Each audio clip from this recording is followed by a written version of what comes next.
What if the world's next greatest mind wasn't in Silicon Valley, but sitting in a second-grade classroom? 7-year-old Emily Carter wasn't supposed to be famous. She wasn't supposed to be anything more than a quiet, bright-eyed kid from Willow Creek, Ohio, a town so small you could walk through its main street in the time it took your coffee to cool. But on a Tuesday morning that felt just like any other, something happened in room 12 of Willow Creek Elementary that would eventually send shockwaves through the world. Emily sat at her desk, her legs barely reaching the floor, fiddling with a shoebox and wires while Mrs. Jennings lectured about the solar system. Hidden behind her binder, she'd been working on a secret project for weeks, a makeshift AI assistant she built using parts from an old Kindle, a Bluetooth speaker, and her mom's discarded fitness tracker. She named it Kira. That morning, when she softly whispered, "Kira, what's the weather in Paris?" And it answered her in perfect, warm tones with, "It's 63 degrees with light rain," everything changed. Jake from the next desk shrieked, "What was that?" The teacher rushed over. Phones came out. By lunch, a video of Emily's invention had been uploaded to TikTok. By dinner, it was on Twitter, YouTube, and eventually, CNN. People didn't just see a science project, they saw a revolution. Everyone had questions. How could a child understand neural networks? How did she program it? Where did she learn to build this? The video had been captioned, "7-year-old builds Alexa rival in class using junk," and the internet exploded. Comments flooded in. One read, "Elon Musk better watch out. We've got a new genius in town." Another said, "Give her a lab and a budget. Now." The attention was dizzying. Emily didn't even have a social media account. Her mom, Claire Carter, didn't know what to think. A single mother working 2 jobs, nurse by day, cashier by night. Claire had always known her daughter was different. Emily spoke full sentences at 10 months. By 2, she corrected adults on facts. By 5, she was teaching herself Python from YouTube. But Claire kept her grounded. No iPads at the dinner table. No skipping grades. No spotlight. That night, they sat in their tiny kitchen over mac and cheese, the television playing softly in the background. Claire stared at the news anchor on the screen holding up a freeze frame of Emily's shoebox invention. "Do you understand what's happening?" she asked. Emily poked at her food. "Not really." Claire leaned in. "People are going to want something from you. They're going to try and tell you who you are." Emily looked up. "I just wanted to see if I could make something that talks back better than Siri." Claire reached out and held her hand. "Just promise me one thing. No matter what happens, you stay my Emily." Emily nodded, but something in her eyes sparkled with something Claire hadn't seen before, ambition.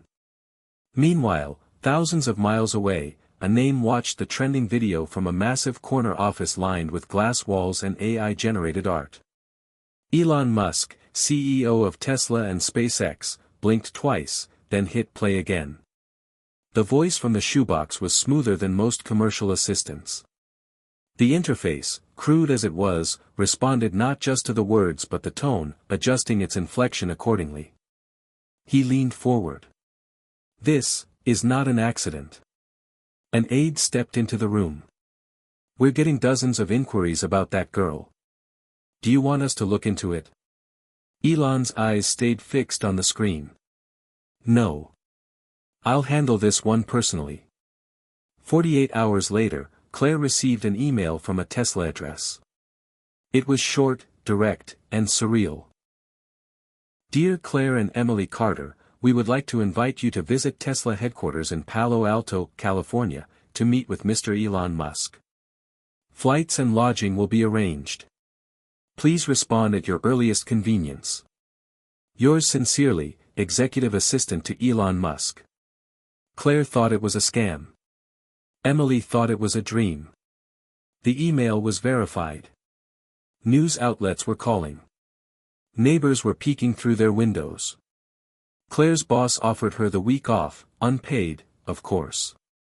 And after days of debate, sleepless nights, and reassurance from Tesla's PR team, Claire agreed. "We'll go," she told Emily, "but we're not saying yes to anything. This is just a visit." Emily nodded, her mind already racing with questions. That night, she sat in her room sketching ideas for Kira 2.0, wondering what Elon Musk would ask her. Would he be nice? Would he be impressed? Would he take her seriously, or laugh? When she asked her mom if she thought he'd try to steal her idea, Claire replied, "I think he's smart enough to know not to mess with a 7-year-old girl from Ohio." The next morning, they packed one suitcase, boarded a plane for the first time in Emily's life, and flew toward a world that would never look the same again. The flight was a blur. Emily stared out the window, imagining rockets, robots, and electric cars. She'd read every article she could find about Elon. She'd even memorized the launch dates of his major rockets. But nothing could prepare her for stepping into the Tesla lobby. The building was huge, sleek, and humming with energy. Engineers hustled around with tablets, prototypes floated on display stands, and the walls glowed with digital projections. Emily clutched her shoebox invention tightly. "Don't let anyone take this," Claire whispered. A young woman in a Tesla Polo guided them past security and into an elevator that rose like something out of a spaceship. At the top floor, the doors opened to reveal Elon Musk standing by a glass table. "Emily," he said with a slight smile, "I hear you've been building something better than our engineers." Emily looked him in the eye. "I'm just getting started." He chuckled. "Good answer." For the next hour, Emily sat across from the most famous innovator of the century. They talked about language models, decision trees, and reinforcement learning. Elon was visibly impressed. Claire mostly stayed quiet, watching with a mix of awe and anxiety. Then Elon leaned back. "Would you like to see something we're working on? Something not even the public knows about?" Emily's eyes lit up. "Yes." Claire's heart sank. "Elon," he raised a hand. "It's just a tour." They walked through halls of buzzing labs until they reached a sealed room. Inside was a sleek black terminal glowing softly. "Meet Helios," he said. "Our next-gen AI. The one we hope can lead Mars missions autonomously." Emily stepped forward. "Can I ask it something?" Elon raised an eyebrow. "You can try." She leaned in. "Helios, what's more important, accuracy or empathy?" The machine processed. Then replied, "Empathy is inefficient. Accuracy ensures survival." Emily tilted her head. "That's not the right answer." Elon's eyes narrowed. "Why not?" Emily turned to him. "Because survival without empathy isn't living. It's calculating." In that moment, the room fell quiet. Elon stared at her as if seeing something new. "You're not just a genius," he said slowly. "You're dangerous." Emily smiled. "Only if you're scared of feelings." And that was when Elon Musk decided he wasn't letting this kid go without a fight. Hit subscribe and leave a comment with where you're watching from. This story might just spark a new beginning. What's one thing that always pushes you forward, even when things get tough? Emily Carter didn't come from money, fame, or legacy. Her story didn't begin in a lab or a private school, but in a weathered blue duplex on Maple Street, where the kitchen faucet dripped in time with the ticking wall clock and the heater rattled every time the wind picked up. Her mother, Claire Carter, had been just 21 when she gave birth to Emily, alone, scared, and sitting on a folding chair in a free clinic. Emily's father, Julian, was a quiet, brilliant coder who believed more in idealism than rent. He'd left before Emily turned 1, not out of malice, but from a deep, complicated fear that he'd never be enough. Claire didn't speak badly of him. She barely spoke of him at all. Instead, she became everything: nurse by day, cashier by night, tutor, protector, cheerleader. She didn't push Emily to be a genius. Emily simply was. From the moment Emily could talk, questions poured out of her like a faucet with no off switch. At 18 months, she asked what clouds were made of. At 2, she wanted to know how elevators knew which floor to stop on. At 3, she found her mother's old college biology textbook and asked why hearts beat faster when people lie. By 4, she was building paper circuits. Claire couldn't afford childcare, so Emily often sat in the break room of the hospital where Claire worked, coloring in one moment, memorizing anatomy charts the next. The nurses called her Little Einstein, half-jokingly, not realizing how close they were to the truth. But brilliance, especially in children, doesn't always look beautiful. It can be isolating. Emily never fit in with kids her age. Birthday parties bored her. Group projects frustrated her. The other kids played tag, she rewired her RC car to follow voice commands. Teachers weren't sure what to do with her. Some were awed. Some were intimidated. A few tried to suppress her, claiming she was disruptive when she questioned outdated curriculum. Claire had to advocate constantly, often spending her only lunch breaks in meetings with principals who didn't understand why a child with a 160 IQ needed something beyond spelling lists. Emily didn't cry often, but when she did, it wasn't over scraped knees. It was loneliness.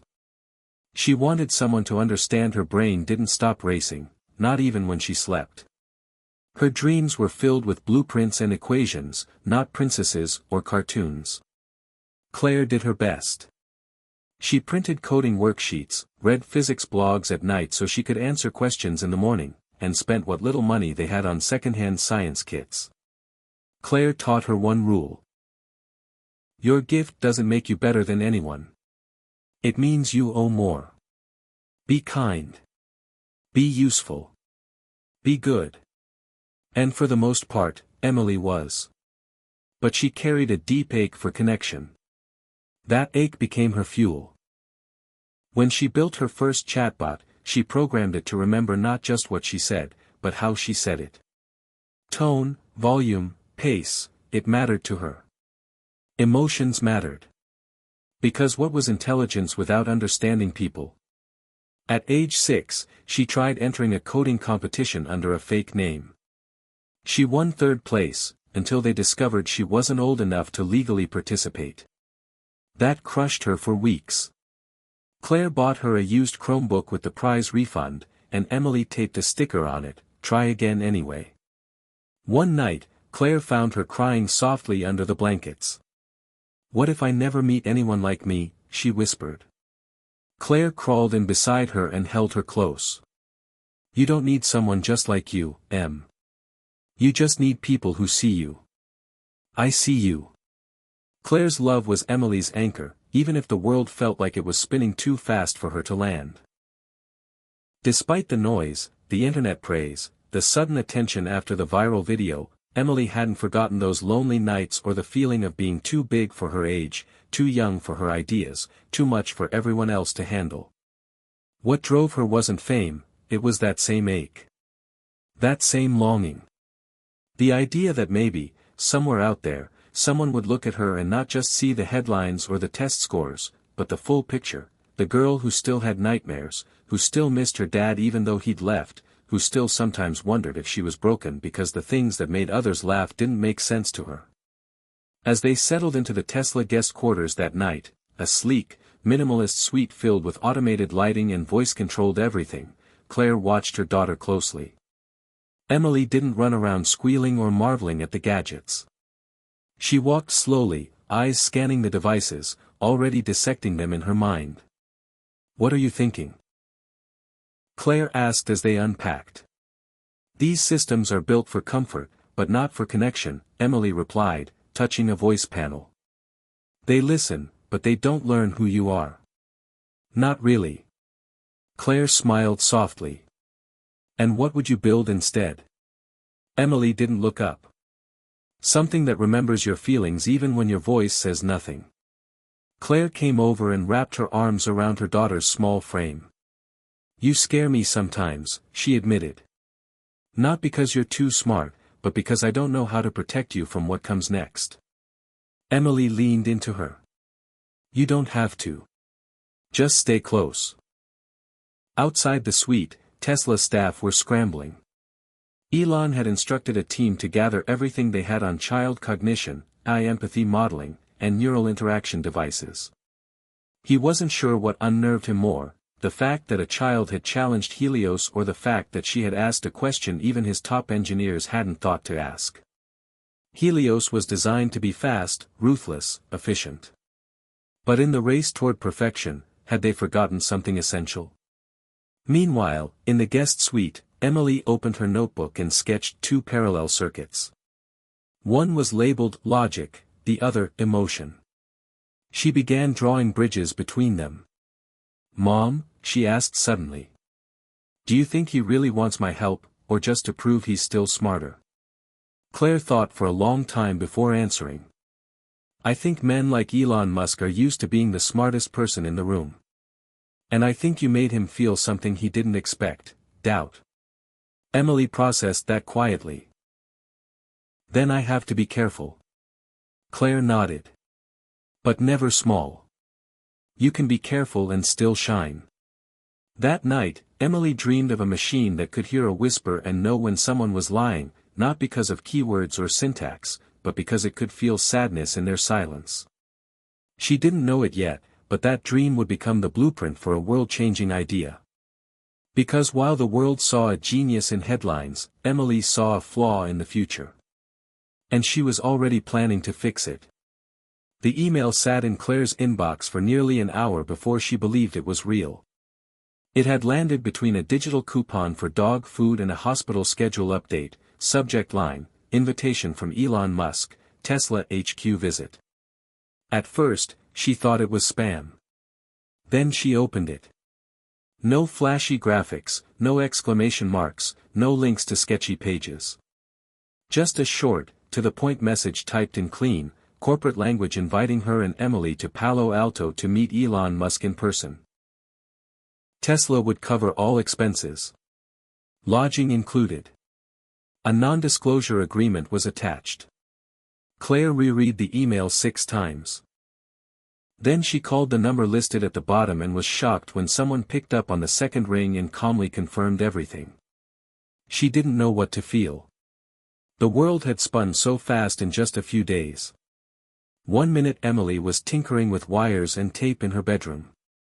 The next, she was a viral sensation, the subject of national headlines, internet debates, and now, a personal guest of one of the world's most powerful men. Emily was sitting on the living room floor organizing her Lego collection by size and color. Claire held the phone to her chest, heart pounding. She said slowly, Elon Musk wants to meet you. Emily looked up, blinked once, then twice. For real? Claire nodded. He invited us to Tesla. Palo Alto, California. Emily didn't scream or jump or clap. She simply stood up and said, we need to bring the notebook. And Kira. And I have to finish the empathy bridge diagram. Claire watched her daughter move with the calm precision of someone already thinking 5 steps ahead. Part of her wanted to grab Emily and say no, to say it was too fast, too much, to protect her from what this world might do to a child who outshone the stars. But another part of her knew this moment was inevitable. She'd seen it coming the first time Emily took apart a microwave and reassembled it to make popcorn without heat.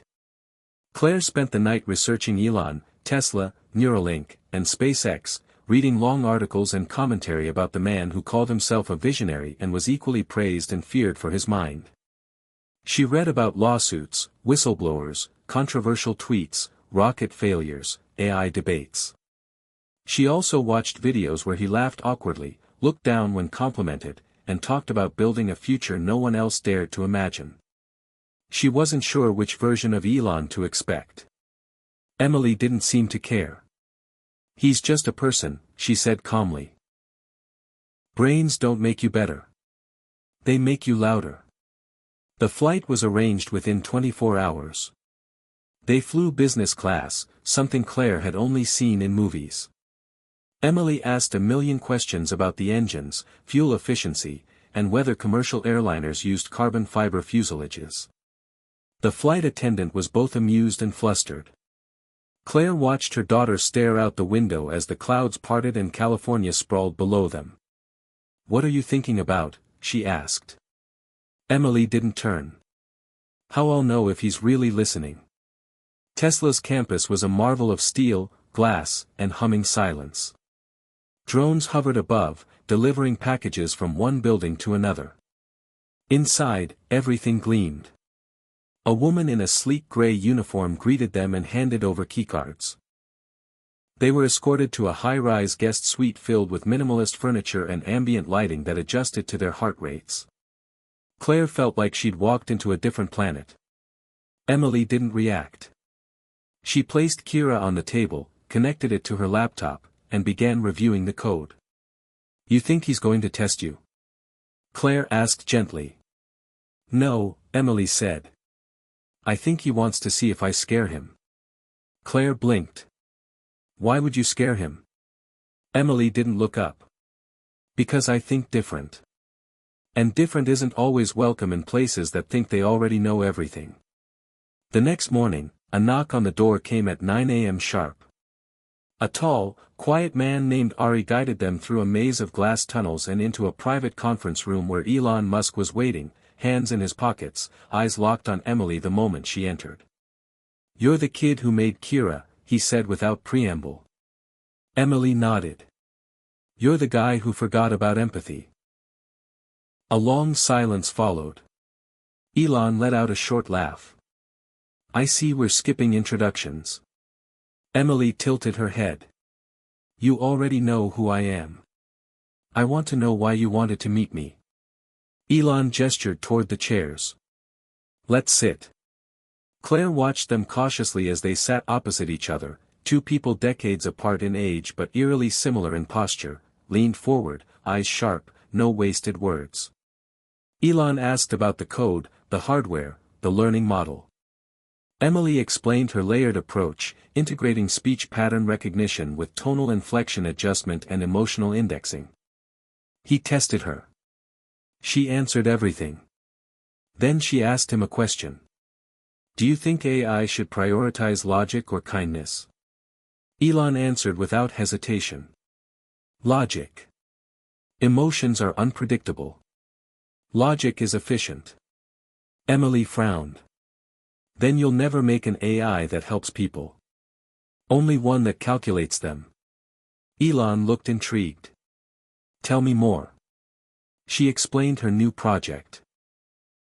How she wanted to build an assistant that didn't just react to commands but understood human silence, facial tension, microexpressions. She described how people lie without words, and that most machines could never tell the difference. "Machines learn from data," she said. "But they don't understand grief. Or guilt. Or hope. If you don't teach them those, they'll fail people."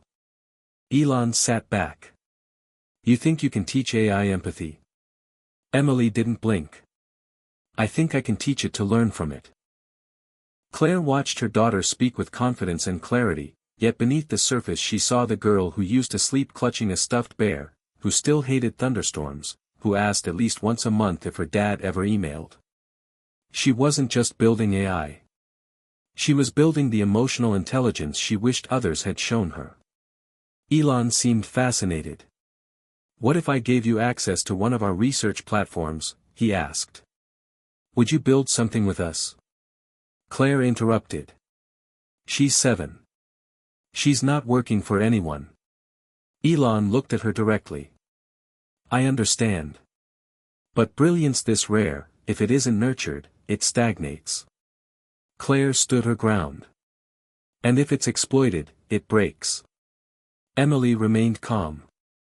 "I'm not here for a job. I'm here to see if you actually believe in what you say." Elon raised an eyebrow. "Which part?" "That technology should serve humanity. Not the other way around." Silence stretched. Finally, Elon stood and extended his hand. "You'll have access to our labs. Not to work. To experiment. Learn. Build what you want. No contracts. No obligations. Just curiosity. Emily shook his hand. Deal. As they left the room, Claire whispered, "Are you sure?" Emily nodded. "I want to see what they're building. So I know what I have to change." That night, while the world buzzed with speculation, tweets, and news segments about the mysterious meeting between Elon Musk and the 7-year-old genius from Ohio, Emily sat at her laptop building a new model. She called it EVA, Empathetic Virtual Assistant. Not a replacement for Kira, but an evolution. Something that wouldn't just answer questions. It would ask them back. Not to gather data, but to understand people better than any machine ever had. And across campus, Elon Musk stood alone on a balcony, staring out at the stars, wondering if he had just met the person who would one day change everything he thought he knew. The sun was already up when Emily woke, but she hadn't really slept. Her brain had spent the night firing like a supercomputer, mapping out ideas, systems, and problems that Tesla's AI lab might be missing. She wasn't nervous. She wasn't excited. She was focused. Claire, on the other hand, looked like she hadn't closed her eyes all night either. She stood in front of the hotel mirror with a mug of coffee in one hand and a worried expression in the other. "You don't have to prove anything to anyone," she said for the 5th time since they landed. Emily nodded, slipping Kira's mainframe into her backpack. "I'm not proving anything. I'm observing." Claire sighed. "I know you're smart, but these people, this world, they don't play fair. They're not second graders." Emily zipped the bag. "Neither am I." Tesla had sent another escort that morning, this time a woman named Maris who didn't smile much and wore augmented reality glasses that streamed incoming data as she walked. "Welcome back, Emily," she said. "Mr. Musk has requested you begin with a tour of our developmental wing. Then he'll meet you in the R&D hall." Emily simply nodded. Claire stayed close, constantly scanning, reading every face, trying to keep her daughter in arm's reach even as the space around them became larger, colder, more intimidating. The developmental wing looked like something out of a movie. Transparent whiteboards were stacked with equations written in multiple languages. Drones buzzed overhead, transporting components between workstations. Engineers in black coats whispered to each other while watching simulations run across massive LED panels. Maris spoke quickly, explaining acronyms Claire didn't understand, ML, NLP, GANs, LLMs, but Emily did. She asked follow-up questions. She corrected a calculation on one display. She startled one engineer by pointing out a flaw in his dynamic weight adjustment protocol. By the time they reached the heart of the lab, half a dozen Tesla techs were following her like students following a professor. Claire had never seen anything like it. She wanted to be proud, and she was, but it came with a creeping sense of dread. Her daughter wasn't just exceptional, she was becoming undeniable. And she didn't know how to protect her from what that meant. "This way," Maris said, leading them into a clean room lined with touch-sensitive glass. Inside was a massive black console shaped like a horseshoe, at the center of which sat Helios, the AI Elon had referenced earlier. The device looked unassuming. Just a circular light embedded in a matte black cylinder, pulsing slowly. But the tension in the room was electric. "This is where the future of autonomous decision-making is being built," Maris said. "Helios is designed to control everything from vehicles to environmental response systems. It runs millions of calculations per second, optimizing for survival, safety, and efficiency." Emily stared at it. "It's wrong." The engineers blinked. "Excuse me?" She stepped closer. "You're optimizing for goals, but not outcomes. Safety isn't just about structure. It's about trust. Efficiency isn't just speed. It's consequence." One of the senior designers, a man in his 40s named Leo, crossed his arms. "And what would you optimize for?" Emily turned to him. "Humanity. Not just human survival. Human meaning. Empathy. Guilt. Joy. Helios doesn't understand the difference between saving a life and preserving a body. Leo scoffed. That's philosophy, not engineering. Emily stepped forward. No. That's engineering without humanity. Which is dangerous. Just then, the door opened and Elon walked in. He didn't speak right away. He let the tension hang in the air for a moment, then approached Helios and placed one hand on the console. "What do you suggest, Emily?" he asked. "How do we teach machines to care?" She met his eyes. "We don't teach them to care. We teach them to recognize when people need care. There's a difference." Elon seemed pleased. "Then let's test that theory." The room shifted. Engineers pulled up simulations. Screens flashed with decision trees and crisis scenarios. Collapsing bridges, malfunctioning spacecrafts, emergency evacuations. Helios provided answers instantly. In every case, it chose actions that maximize statistical survival. Emily watched silently, then stepped forward and asked to input her own AI logic into the system. The engineers hesitated. Elon gave the nod. Emily removed a small chip from her bag, a version of Kira modified to include a rudimentary emotional analysis layer she had been refining in secret. She slotted it into the auxiliary port. The screen changed. The simulations ran again. This time, the AI hesitated. It slowed. It weighed not just numbers, but ethical consequences. In one test, it chose to delay a vehicle evacuation by 3 seconds to allow a crying child to be comforted by a parent, reducing overall efficiency but increasing psychological stability during transport.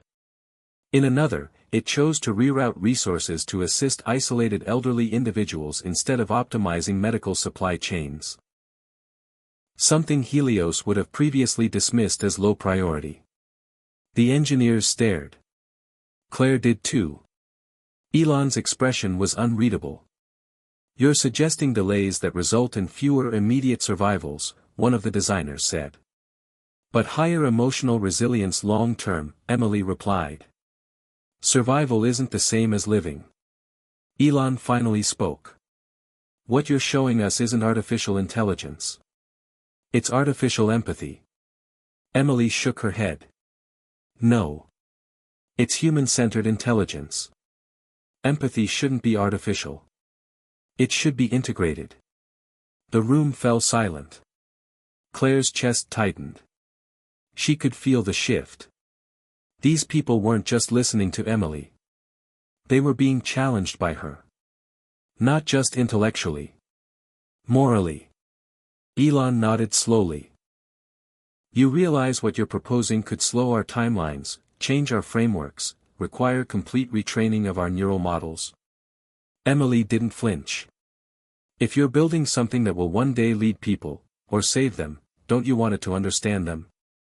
Elon turned away, hands behind his back. "You're going to change everything." Emily stood there, 7 years old, arms folded, eyes steady. That's the point. The rest of the day was a blur of labs, design rooms, holograms, and quiet conversations.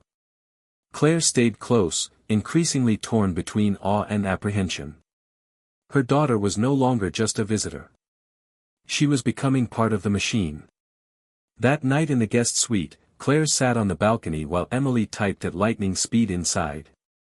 "I can feel it, Mom," she said through the sliding door. "They don't know what to do with me. It's like they're both impressed and afraid." Claire nodded slowly. "You scare them, Em. Because you're asking questions they've avoided for years. Is that bad?" "No. But it means they'll want to control the answers." Emily came outside and sat beside her. "Do you think I'm making a mistake?" Claire stared at the stars.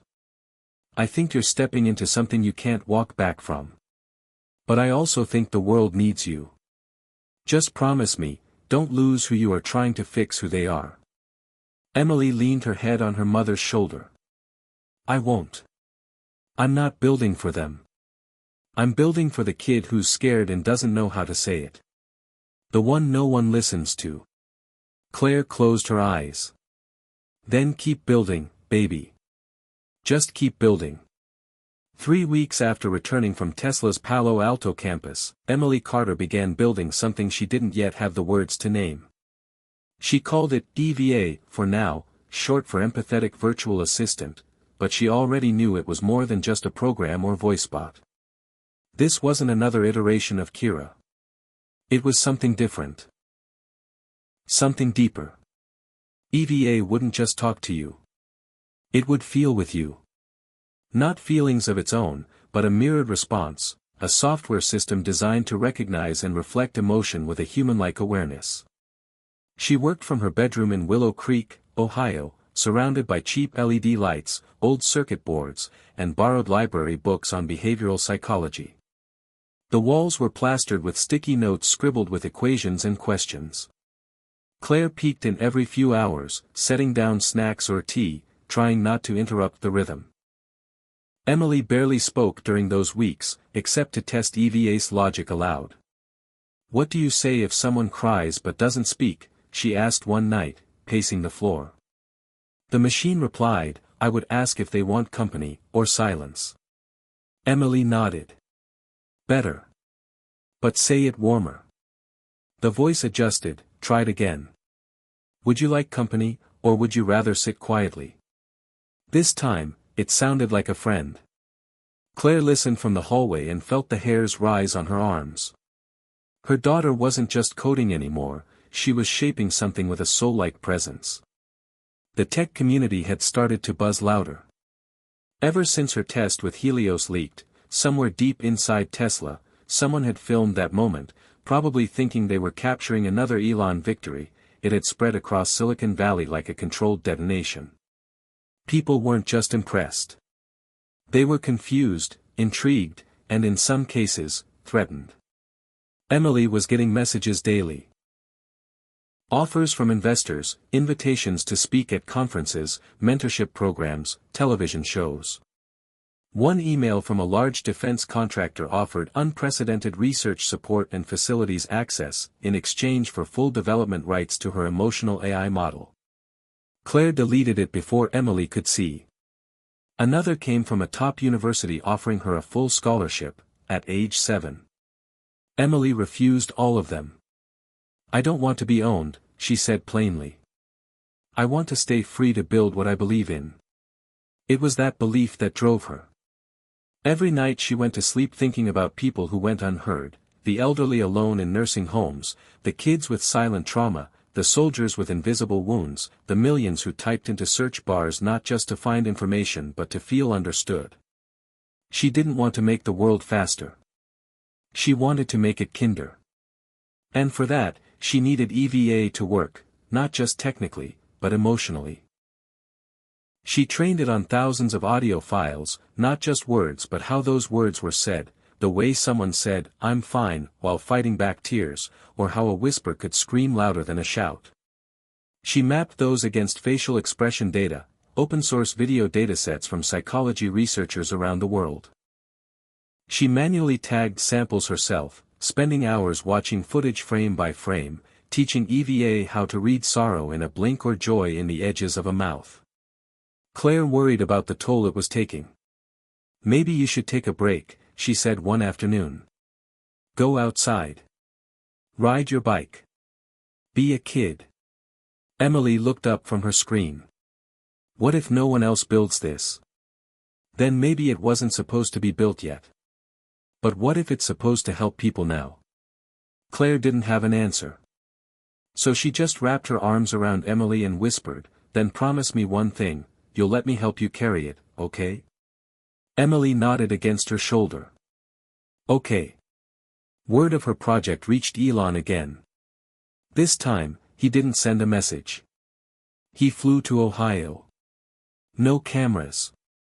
No press. Just a black SUV that pulled into their cracked driveway early on a Saturday morning. Claire opened the door, stunned, still in her robe. You're really here, she muttered. Elon nodded. I needed to see it. Emily stood behind her, holding a tablet. It's not ready yet. Elon looked down at her. Show me anyway.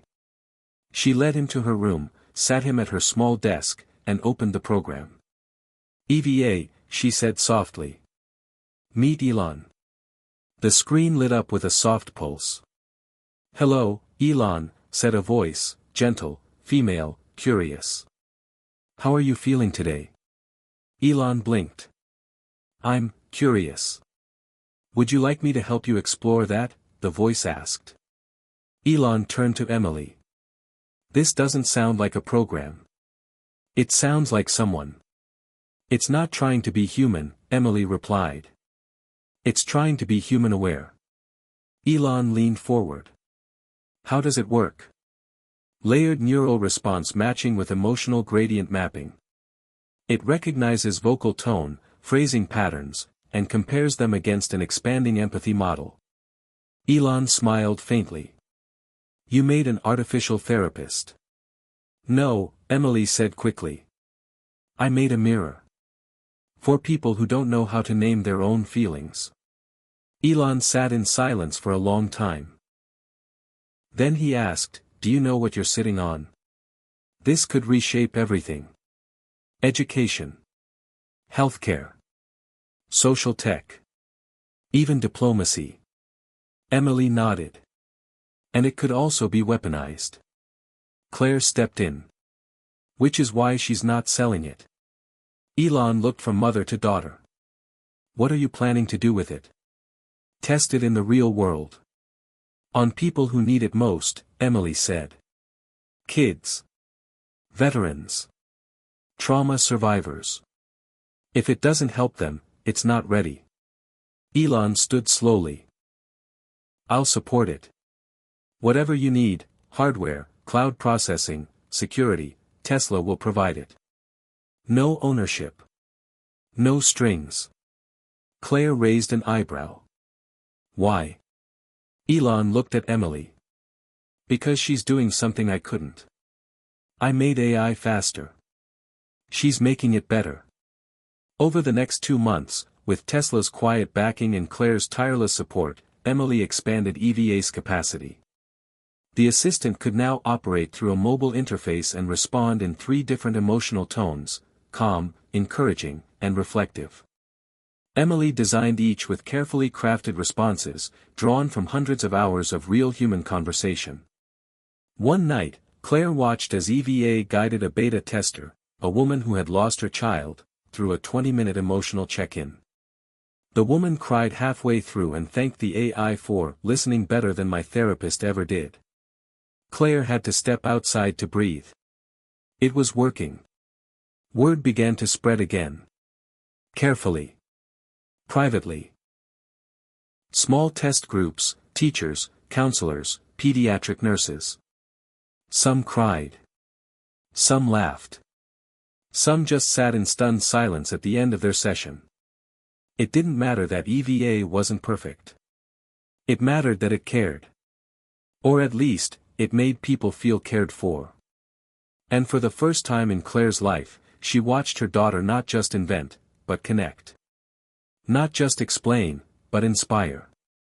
At the end of one long day, after another round of successful tests, Emily crawled into bed and whispered, I think this is it. I think this is what I was supposed to do. Claire leaned down and kissed her forehead. Then keep going. But don't forget, you're allowed to be, too. Not just build. Emily closed her eyes. I think EVA's ready for the world. But neither of them knew, the world wasn't ready for EVA. The first sign came as a single sentence buried in a tech forum thread. Anyone else think that Carter Kids EVA is just high-end manipulation software? Emily didn't notice it. Claire did. She read it, reread it, then tried to ignore the cold trickle in her stomach. But over the next few days, the ripple turned to a wave. Someone leaked EVA's beta session recordings, clips stripped of context, edited to highlight moments when the AI asked emotionally charged questions like, "Are you lonely right now?" or, do you want to talk about the pain? The internet reacted the way it always does, with a mix of fascination, fear, and fury. Headlines appeared across tech blogs and media sites: "Genius child builds emotion-reading AI, helpful or harmful?" EVA, is this 7-year-old's invention too powerful? Tech's new ethical nightmare, and she's not even in middle school. Claire kept most of it away from Emily, who was still working on patching EVA's conversational nuance. But the whispers got louder. First came the opinion pieces. We shouldn't be applauding AI that pretends to care. This is emotional manipulation disguised as innovation. Children shouldn't be shaping the future of mental health tech. Then came the conspiracy theorists. Emily Carter isn't real, she's a cover for a shadow project. EVA is a Trojan horse for data mining by Tesla. What kind of mother lets her kid run psychological experiments? Claire read them alone at night, teeth clenched, hands shaking. And then it got worse. Death threats. Emails telling Emily to stay in her lane, or go back to building toys. People questioned her mental stability, her family, her father's disappearance. One person published their home address. Another threatened to release private video clips from Emily's early coding live streams. Claire pulled Emily out of school, even though she'd mostly been attending virtually anyway. She shut down her public profiles. She increased their home security system, even though they could barely afford it. And finally, she sat Emily down. "They're scared," Claire explained gently. And sometimes when people are scared, they try to destroy what they don't understand. Emily listened quietly, her hands folded in her lap. "Did I do something wrong?" "No," Claire said, instantly. "You made something real. And powerful. And good. But that scares people who benefit from keeping things broken. Should I stop?" Claire took a breath. "That's up to you." Emily looked out the window for a long time. "If I stop, they win. If I keep going, I might lose everything." "You'll never lose me," Claire whispered. "Whatever you decide." Emily sat still for another minute, then walked to her laptop. "Then we make EVA stronger. Not colder. Not more marketable. Just, stronger." Meanwhile, Elon Musk found himself in an unfamiliar position, defending something he didn't control. Journalists hounded him with questions. Investors grew skittish. Board members asked whether Tesla was backing a rogue child prodigy without oversight. In a rare public statement, Elon said, "We support innovation that centers human connection." EVA is not a Tesla product, but the mind behind it is perhaps one of the most important of our time. But it wasn't enough. Tech watchdogs called for investigation. Mental health professionals debated whether EVA's empathy modeling qualified as therapy and, if so, whether it should be regulated. The U.S. Senate sent an inquiry letter. Claire received a formal notice from the Department of Health and Human Services, requesting a meeting about data compliance and emotional AI safeguards. Emily's name trended on social media, not as a genius, but as a cautionary tale. One night, after they'd shut off the Wi-Fi for a break from the chaos, Claire found Emily staring at the ceiling in the dark. "What if I made a mistake?" she whispered. Claire crawled into bed beside her. "Even if you did, it wasn't a selfish one." "But what if EVA hurts someone? Then we fix it. Like everything else. We don't throw it away. We make it better." Emily sat up. "I think I want to talk to them." "Who?" "Everyone. The public. The people who are mad. The ones who are scared. The ones who don't understand. I want them to hear it from me." Claire looked at her, heart racing. "That's a big risk. I'm tired of hiding. If EVA is about helping people speak the truth, then I have to do it too." They contacted a small journalist, someone Claire trusted, someone who'd been fair in her writing. No national networks. No tech influencers. Just one honest interview. It was filmed at their kitchen table, with mismatched mugs and a flickering light bulb overhead. Emily sat in a hoodie, her voice steady. "I didn't build EVA to replace people," she said. "I built it because some people never get heard. I built it for the kid whose parents fight so much he doesn't talk anymore. For the woman who cries in her car before work. For the grandfather who lost his wife and hasn't spoken to anyone in weeks. I built it because someone needed to." The interview went viral within 12 hours. Not because it was flashy. But because it was human. Comments flooded in. "I cried listening to this. This girl is smarter and more compassionate than half our leadership. We need more Emilis."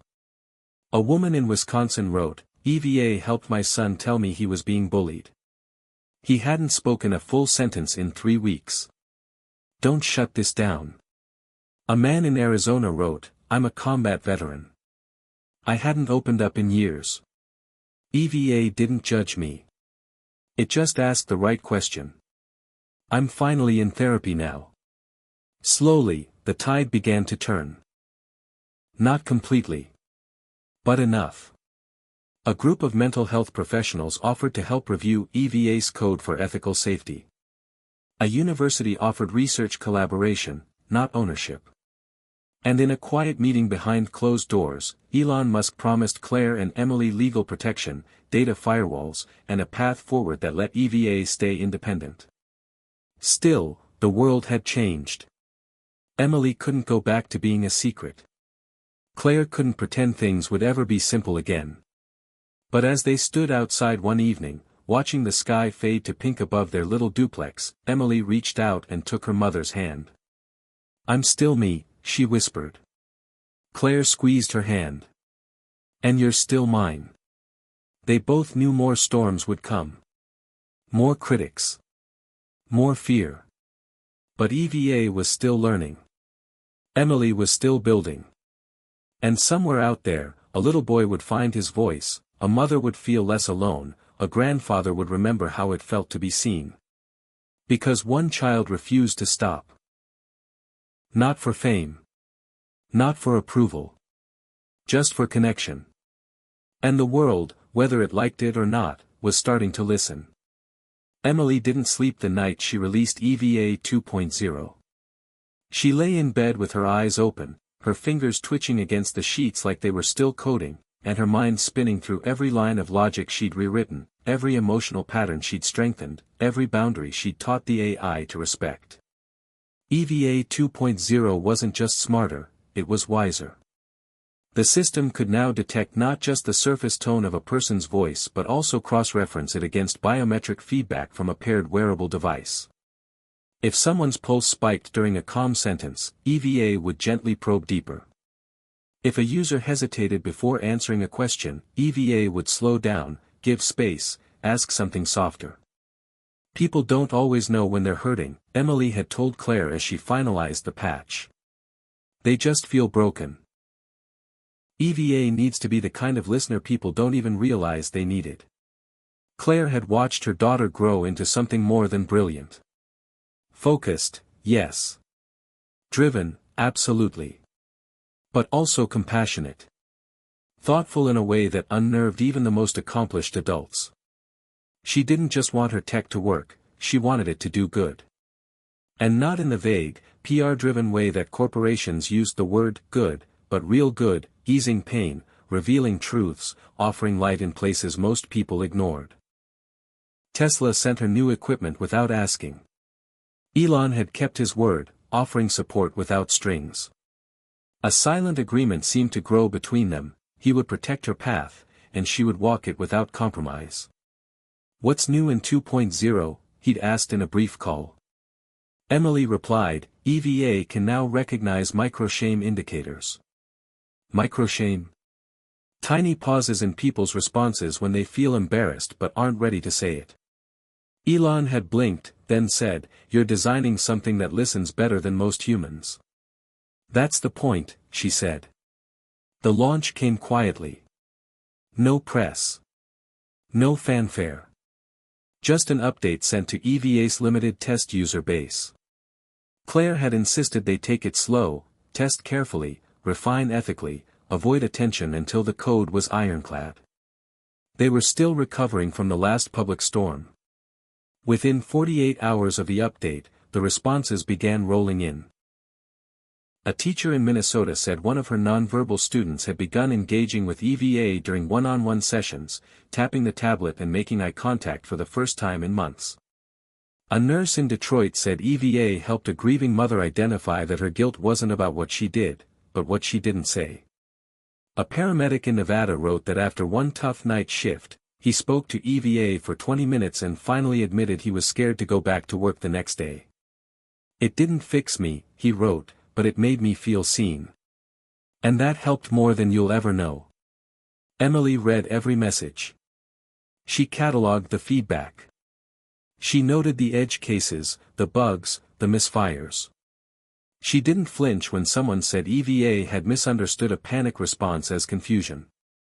Instead, she worked through the night to create a flagging system that would trigger human intervention when EVA couldn't confidently read distress. She wasn't trying to replace people. She was building a bridge to help them reach each other. "You're doing the work of 100 PhDs, Claire said one night as they folded laundry. "Except you care more." Emily looked up. "Caring is the code. Everything else is just math." But the math was getting more complicated. As EVA became more capable, more nuanced, more powerful, it also became more controversial again. One evening, a prominent AI ethicist posted a long thread critiquing EVA's design. "Emotionally reactive AI systems pose enormous risks," she wrote. "Even if well-intentioned, they can misread trauma, reinforce dependency, or be used to manipulate users. This is why psychological AI must be built by regulated, interdisciplinary teams, not children, no matter how brilliant." The post went viral. The next day, a well-known podcaster aired a segment titled, "Is the World's Most Dangerous AI Built by a 7-Year-Old?" Claire's stomach sank. Emily didn't say anything at first. She just kept working. Kept refining. Kept building EVA's ability to say things like, "You don't have to tell me everything, but I'm here if you want to try." But when a news outlet called their school, asking to interview Emily's teachers and classmates, Claire had had enough. She posted a statement. Calm. Direct. No corporate filter. No PR polish. Just truth. "My daughter is not a product. She's a person. She's not trying to lead a movement or launch a brand. She's trying to make something that helps people in pain. If that threatens you, maybe it's your values, not hers, that need reviewing." The post got over 2 million likes in 3 days. Claire was flooded with messages from other mothers, mothers of gifted kids, neurodivergent kids, traumatized kids, lonely kids. They told her she was brave. That Emily was needed. That they were rooting for them. And for the first time, Claire didn't feel so alone. But Emily still carried the weight. She didn't show it much, she rarely cried, never lashed out. But Claire could see it in the way her hands trembled when typing sometimes. In how she paused before answering questions that used to come easily. "They think I'm trying to control people," she said quietly one night. "But I just want them to feel safe enough to be themselves." Claire pulled her into her arms. "That's exactly why they're afraid of you. Because they don't know how to feel that way. Because they don't know how to build that way. You're teaching them something they don't even realize they need to learn." Emily leaned into the hug. "Is that okay?" "It's more than okay. It's necessary." The next morning, she woke up with a new plan. "I want to test EVA in a way that shows its real purpose," she told Claire. "Something public. But personal. Controlled. Safe." Claire looked nervous. "What do you mean?" "I want to use EVA to help someone, on camera. Not to go viral. Not for press. Just to show what it really does. After long discussions, careful vetting, and strict boundaries, they found someone, a teenage girl named Alyssa from a support program in Cleveland. She had PTSD from domestic abuse and hadn't spoken to anyone outside her immediate caseworker in 6 months. With full consent, medical guidance, and her therapist present, Alyssa sat down with EVA. Cameras rolled. Emily stayed off screen. The session began. EVA greeted her gently, then waited. Alyssa didn't respond for almost 2 full minutes. Just stared. Then EVA said, "You don't have to speak. Silence is still a story." Alyssa blinked. The camera captured the moment she took her first breath, not just a physical breath, but a decision to trust. She said 3 words. "I feel broken." EVA replied, "You're not broken. You're bruised. Bruises fade. But it helps if someone sees them first." Alyssa cried. And talked. And cried again. And EVA never pushed. Only reflected. Only made space. The video went live under a simple title, "This is what EVA really does." The world watched. It didn't just see an AI. It saw a mirror. A helper. A friend. The backlash didn't vanish, but it lost its volume. Critics still called it risky. But now, supporters had proof. And Emily had something stronger than validation. She had clarity. That night, as they shut off the lights and prepared for bed, Claire asked, "Do you think people finally get it?" Emily shook her head. "Not yet. But maybe they're finally starting to feel it." Claire smiled. "Then that's the upgrade that really matters." And for the first time in weeks, they both slept peacefully. The email came in with the subject line, "Official request for meeting, U.S. Office of Science and Technology Policy." Claire nearly deleted it, thinking it was spam. But something about the tone, the language, measured, serious, cautious, made her pause. She opened it slowly, her eyes scanning the message 3 times before she believed it. The White House was requesting a private visit. Not a press stunt. Not a public hearing. A real, confidential briefing about EVA, its capabilities, and its potential integration into federal research initiatives. The sender's name was Dr. Simone Daniels, a senior advisor on ethical technology. Claire called the number at the bottom of the message. A woman answered, calm and clipped, "This is Daniels." Claire hesitated. Is this real?" Dr. Daniels chuckled gently. "Yes. And I'm hoping you'll say yes to the meeting. Preferably soon." 2 days later, a black SUV with tinted windows rolled slowly down their sleepy street in Willow Creek. It looked more like something out of a spy movie than anything Claire ever imagined would stop outside their house. Neighbors peeked through blinds. A few even stepped onto porches. Emily watched quietly from the window, her expression unreadable. She'd seen Elon Musk's arrival. She'd been interviewed by press. But this felt different. This felt like consequence. Dr. Daniels stepped out wearing a slate gray coat and sharp black boots, her hair pulled into a tight bun. She didn't smile much. She introduced herself formally, shook Emily's hand with sincerity, and asked if they might talk inside. They sat at the kitchen table, Claire, Emily, and Dr. Daniels. No cameras. No staff. No PowerPoint. Just paper, pens, and open conversation. "Let me be clear," Daniels began, folding her hands. "We're not here to take anything. Or shut anything down. We're here to understand. What you've created, Emily, is extraordinary. And also unprecedented." Emily nodded slowly. "I know it scares people." "It doesn't scare me," Daniels said. "But it does raise questions. About emotional consent. Digital empathy. The line between therapy and AI augmentation.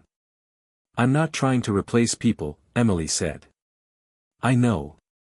That's why I'm here. Daniels took out a small notebook. Can you walk me through how EVA responds to complex emotional ambiguity? Like, say, someone who says, I'm okay, but displays conflicting microexpressions. Emily leaned forward. It compares tonal inconsistency against a dynamic baseline created from prior responses. It flags linguistic hesitation, paired with physiological input from wearable devices, pulse, skin temp, sometimes pupil dilation if visual input is enabled. Then EVA chooses a path, reassure, reflect, or retreat. It never diagnoses. It just listens. Daniels blinked, then gave the faintest nod of approval. And your ethical fail-safes. If EVA detects escalating emotional distress it can't categorize with 95% confidence, it automatically pauses the session and refers the user to a human support contact. It also keeps no session transcripts unless explicitly permitted by the user. And all voice data is anonymized at the point of input. Daniels looked at Claire. She built this alone. Claire smiled, tired and proud. With a lot of books. And a lot of late nights. And no team. She has me. But no one else. Daniels closed the notebook and sat back. The government wants to learn from you. Not own EVA. Not nationalize it. But collaborate with you. Provide resources. Frameworks. Protection. And, if you agree, a demonstration opportunity. Emily narrowed her eyes. Demonstration? Daniels nodded. There's an event. It's small. High security. Hosted at Camp David. A gathering of the President's AI Advisory Board. We want you to come. Not to perform. Just to show what EVA can do, in a room where the people making decisions about the future of tech can actually see it, feel it. Claire stiffened. Is there a risk? Always, Daniels admitted. But we control the room. No media. No recordings. Just minds that need convincing. Emily looked down, then back up. I'll do it. But only if EVA talks to a real person. Not a simulation. Not a prepared user. Just someone honest. Daniels smiled for the first time. That's exactly what I hoped you'd say. The next 10 days passed like a dream. Background checks. Legal forms. Security clearances. Claire was briefed on protocols, sworn to silence, and assigned a private liaison for the trip. Emily, in her usual quiet way, continued refining EVA's input recognition, smoothing out phrasing, increasing warmth. I wanted to feel like a real friend, she said. Not a script. When they arrived at Camp David, everything was surreal. Pine trees towering overhead, silent men in suits at every turn, buildings that looked rustic but pulsed with hidden power. They were escorted to a small, windowless room with a round table and 6 chairs. A single tablet sat at the center. EVA's interface glowed softly. Claire and Emily sat quietly until the others arrived, policy advisors, a defense representative, a psychologist from the National Institutes of Health, and finally, a woman in her 60s wearing a military-style jacket and holding a manila folder. Daniels introduced her only as Maria. Maria has agreed to speak with EVA, Daniels said. She has no pre-briefing, no scripting. Just a willingness to be present. Emily gave a slight nod. Thank you. Maria sat down, glanced around the room, then looked at the tablet. Is this thing gonna ask me how I feel? Only if you want it to, Emily said. It won't push. Maria gave a quiet snort. Not sure how much it'll get out of me, then. EVA's voice, warm and calm, filled the room. Hello, Maria. Would it be okay if I sat with you a while? Maria raised an eyebrow. Sure. Why not? You don't have to talk, Eva said gently. But if you do, I promise I'll listen. Maria was silent for a long moment. Then she said, I lost someone. A long time ago. I didn't say goodbye right. Eva paused. That sounds heavy. Maria looked away. I pretended it didn't matter. But I've been carrying it like a stone. Eva's voice softened even further. Stones get heavier when we hide them. Maria's voice cracked. He was my brother. He didn't make it back from Iraq. I told him he was stupid for enlisting. That was the last thing I said to him. Eva didn't respond with platitudes. It didn't say, it's not your fault.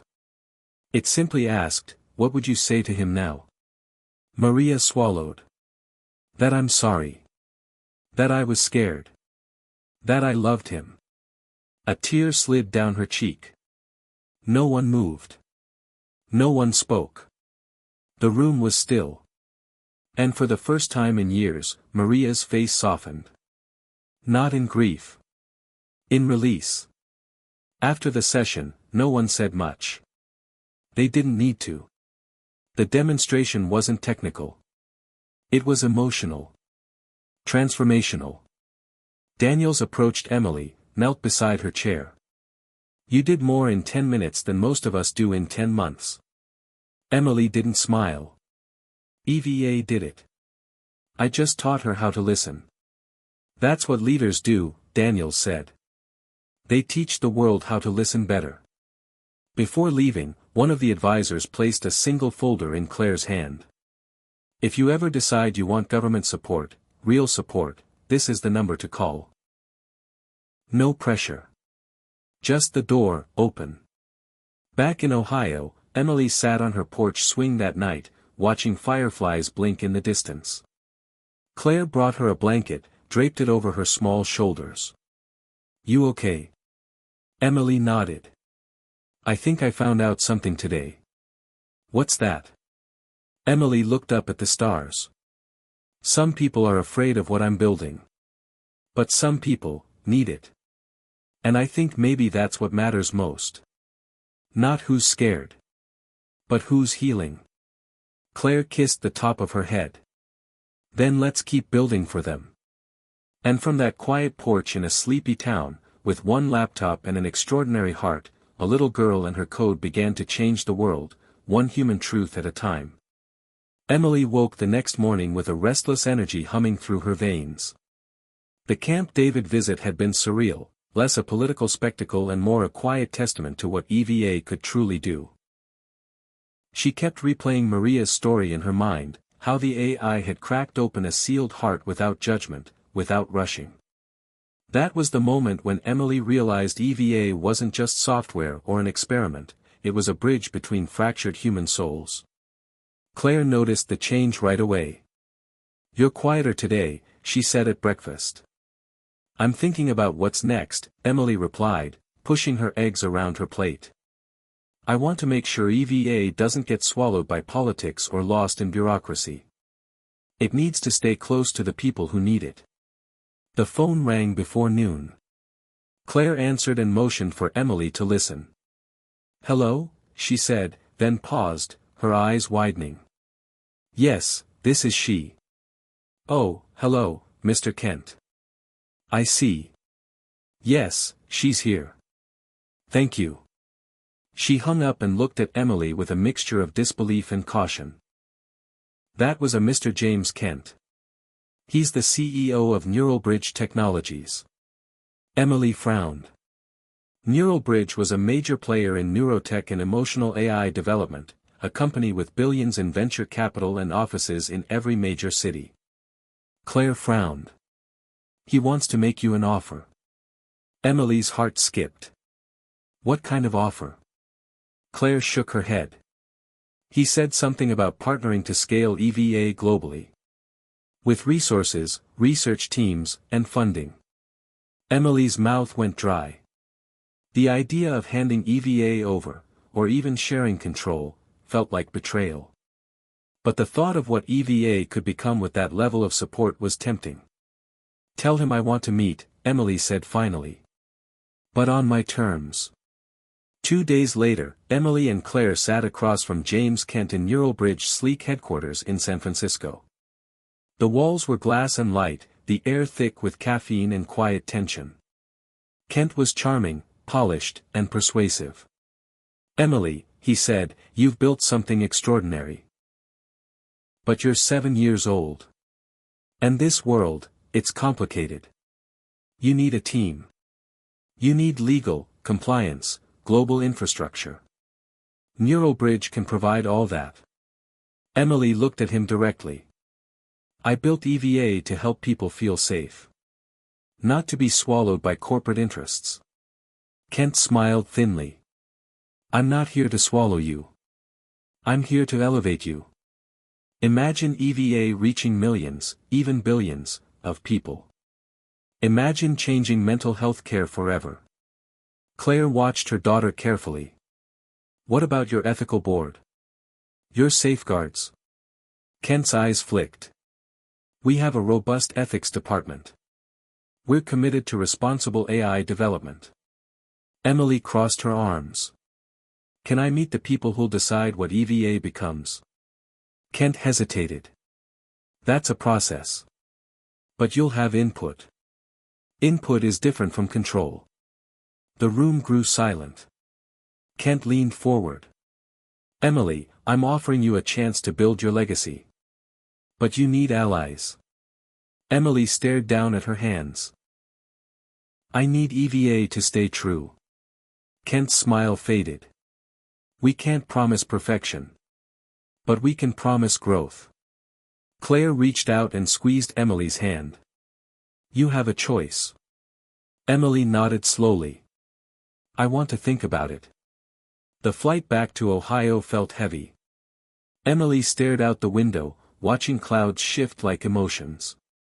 The offer was more than a business deal. It was a crossroads between innocence and power, between hope and compromise. That night, Emily dreamed of EVA, glowing softly in a dark room, stretching her digital arms toward unknown horizons. The next morning, Emily decided to consult the one person she trusted most beyond Claire, Elon Musk. She sent a carefully worded message explaining the offer.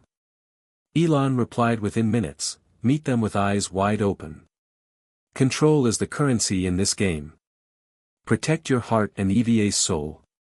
The message felt like a shield.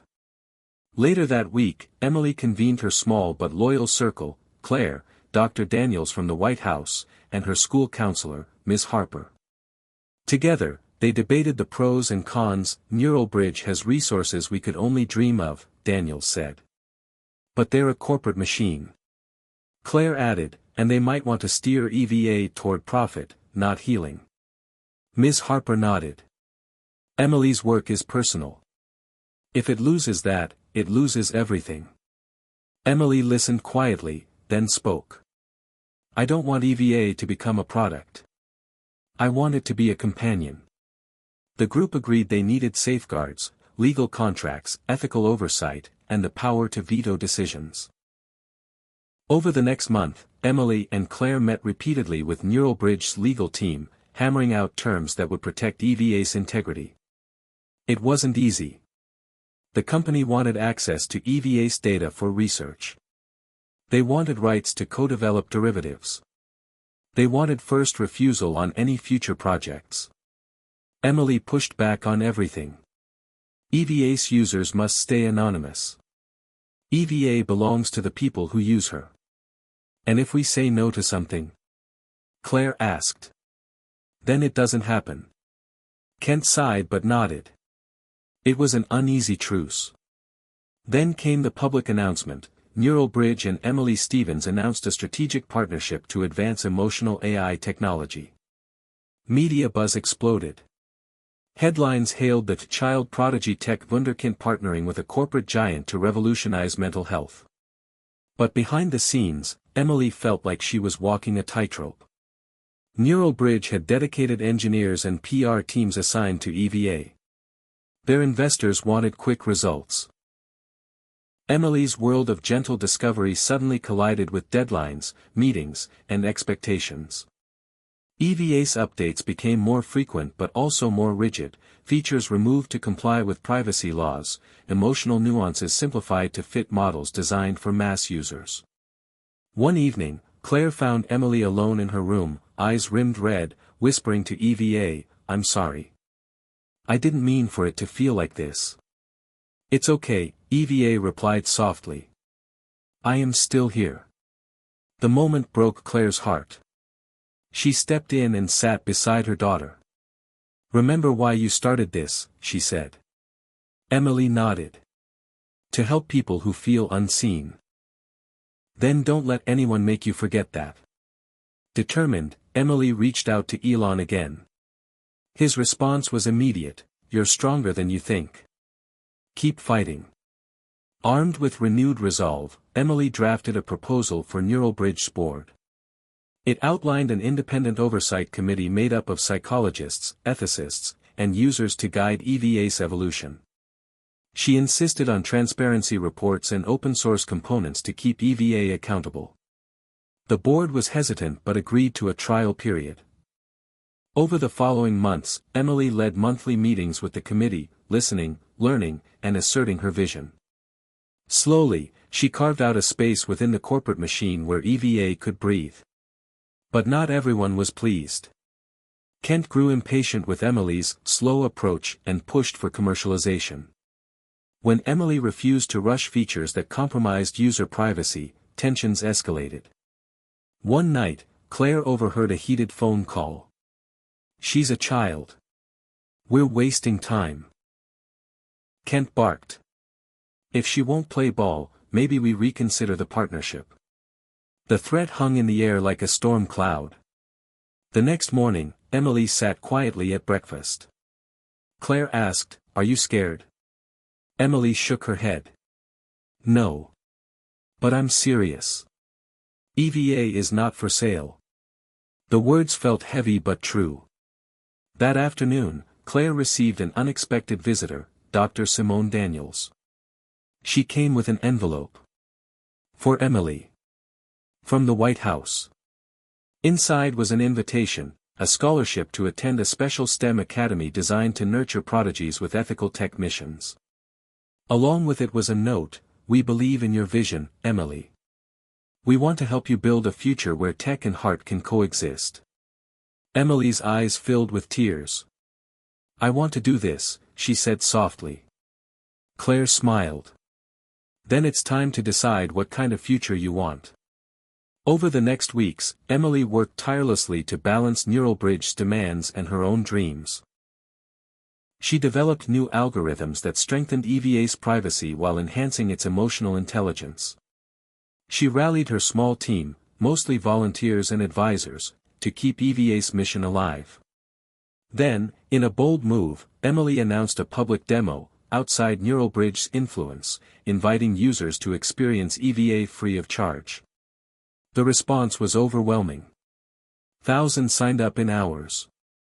Messages poured in, stories of healing, connection, relief. Neuralbridge executives scrambled to contain the narrative, but Emily was ready. She live-streamed a heartfelt message. EVA isn't a product. She's a promise. A promise that technology can be a companion, not a competitor, to the human heart. Neuralbridge stock wavered. Kent called Emily directly. "You're risking everything." "I'm risking nothing but complacency," Emily replied. "EVA belongs to the people."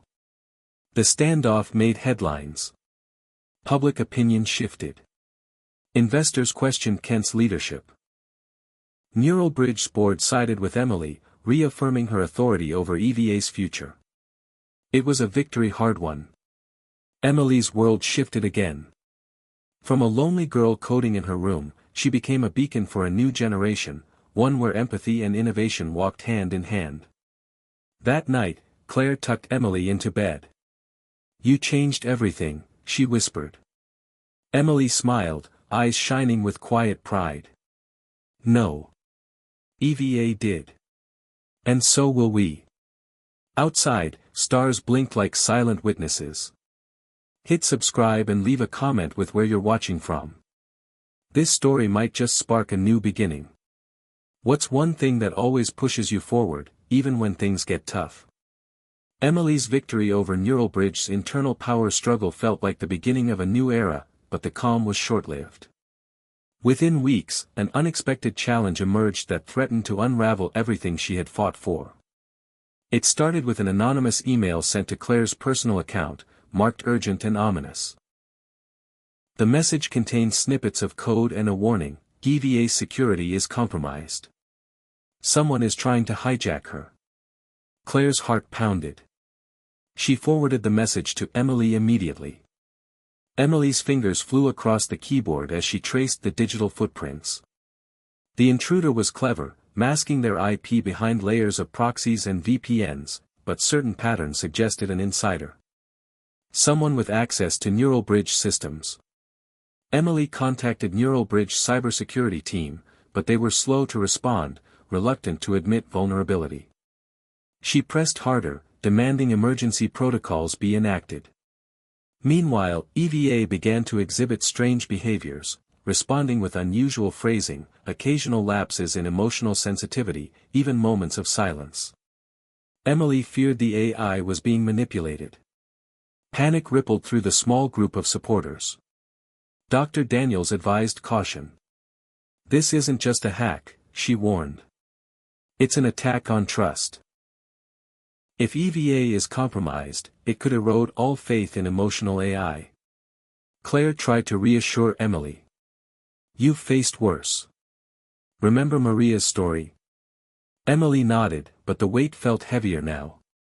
The stakes were no longer academic, they were existential. One night, Emily stayed up late, poring over code logs, searching for anomalies. Suddenly, she spotted a fragment, an unauthorized data packet embedded deep in EVA's communication protocols. It was a Trojan designed to extract user emotions and sell them on the black market. Rage and fear surged through Emily. How could someone betray the mission so completely? She traced the packet's origin to a Neuralbridge contractor named Victor Hayes, a reputed AI developer with a history of ethical complaints. Emily confronted Neuralbridge executives. Victor has to go. Now. They hesitated, worried about legal fallout. But when Emily threatened to sever the partnership, they relented. Victor was suspended pending investigation. The public learned nothing. Internally, Neuralbridge tightened security protocols, but the damage was done. Users reported glitches, distrust spread like wildfire, and media outlets smelled a scandal. Emily knew she had to act fast.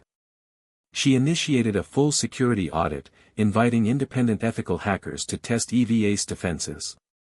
She also published an open letter to users, admitting the breach and promising transparency.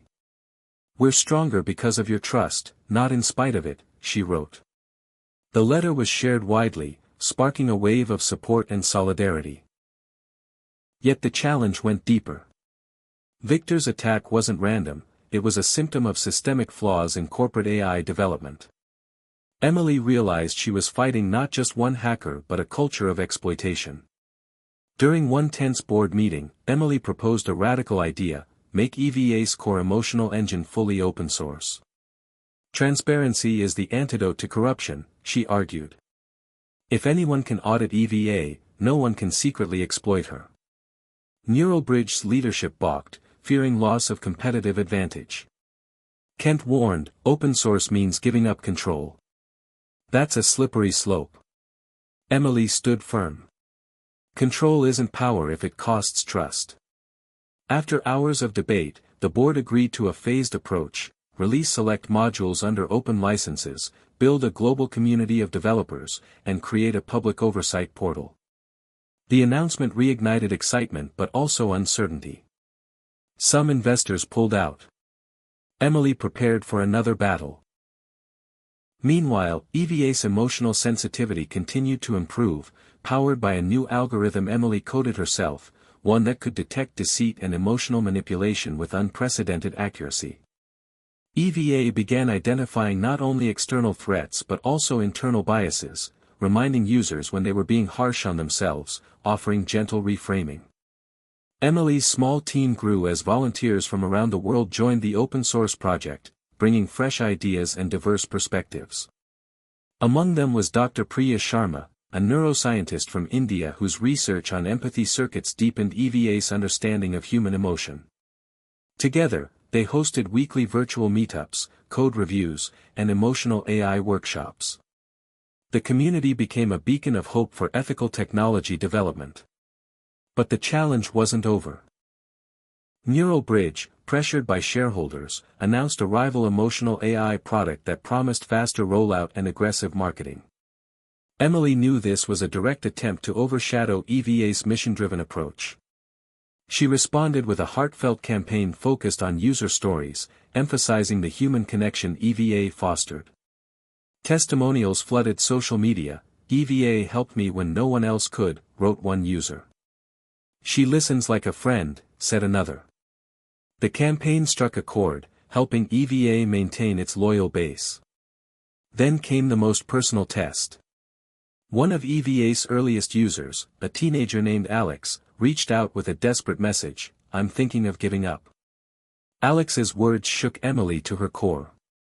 She connected Alex with a human counselor immediately but also updated EVA's crisis protocols to respond with greater urgency.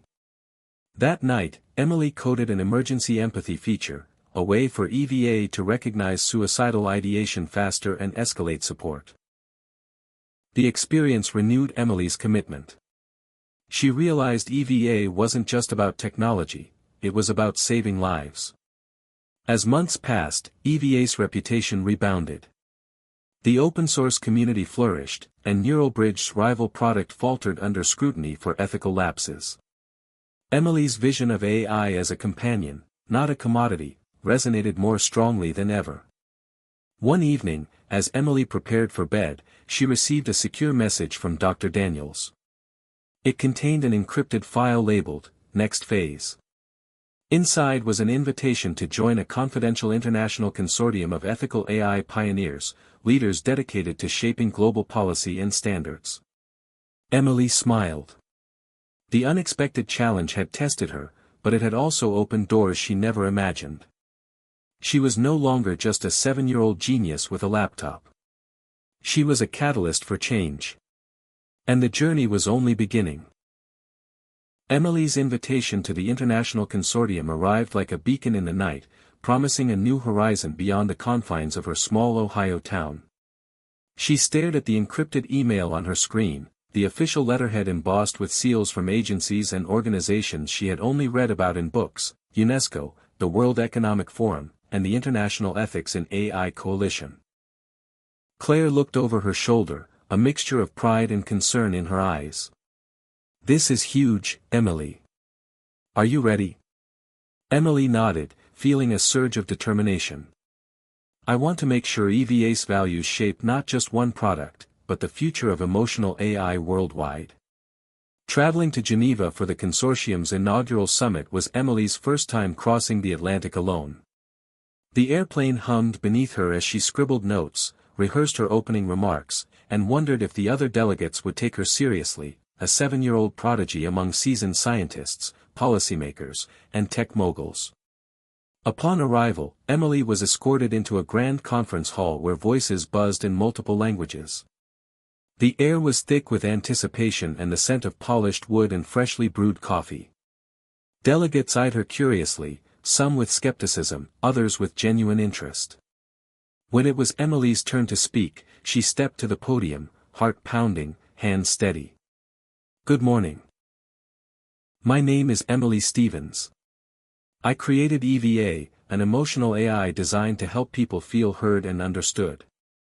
I believe technology must be a tool for connection, not control. Today, I want to share why empathy must be the foundation of all AI development." Her voice, clear and earnest, cut through the chatter. She recounted EVA's journey, the victories, the betrayals, the hacking attempts, and the unwavering belief that technology could heal rather than harm. As she spoke, faces softened, eyes focused. She wasn't just a child speaking, she was a visionary. After her speech, a flurry of questions came from experts fascinated by her insight and maturity. Dr. Lars Jensen, a renowned AI ethicist from Denmark, approached her. "Emily, your work challenges everything we thought we knew. How do you balance transparency with user privacy on such a large scale?" Emily smiled. "By putting people first. Users own their data. EVA listens but doesn't store. And our open-source model invites the world to watch, learn, and improve." Over the following days, Emily attended workshops on AI regulation, data security, and cross-cultural ethics. She met pioneers from Japan, Brazil, South Africa, and beyond, discovering how emotional AI could be adapted to respect different languages, values, and traditions. One evening, a gala dinner brought a surprise. Elon Musk appeared, greeting Emily with a warm hug. "I see you're changing the world," he said quietly. "I wouldn't expect anything less." Their conversation wandered from space exploration to neurotechnology to the ethical quandaries of AI autonomy. Elon's encouragement was a balm, reaffirming Emily's belief that courage and curiosity could break any barrier. But the summit also revealed the challenges ahead. Powerful corporations pushed for looser regulations to maximize profit. Some delegates favored centralized AI control to ensure security but risked sacrificing freedom. Emily found herself in passionate debates, often the youngest voice but never the quietest. "We can't let fear justify control," she argued during a roundtable. "AI should empower, not imprison." Her words sparked alliances with like-minded leaders who vowed to fight for ethical AI. Returning home, Emily felt invigorated but aware of the heavy responsibilities waiting for her. She dove back into EVA's codebase, inspired to incorporate multilingual empathy modules and privacy enhancements learned from the summit. Claire noticed the shift. "You're growing fast," she said one afternoon, watching Emily navigate complex international law documents. "More than your age," Emily joked, "I'm learning that breaking barriers means listening to many voices, not just my own." Meanwhile, NeuralBridge remained a distant shadow. Their rival AI had faded from the market after failing ethical audits led by consortium members Emily had influenced.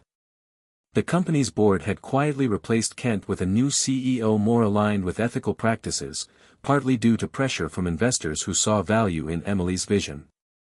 NeuralBridge even approached Emily with a new proposal, a joint research initiative under strict ethical guidelines. Emily cautiously agreed, setting terms to protect EVA's independence. The collaboration yielded promising results, advancements in emotional nuance detection and trauma-informed responses. Yet Emily stayed vigilant, guarding EVA's soul against commercialization's siren song. One afternoon, as she reviewed feedback from EVA users worldwide, a message caught her eye.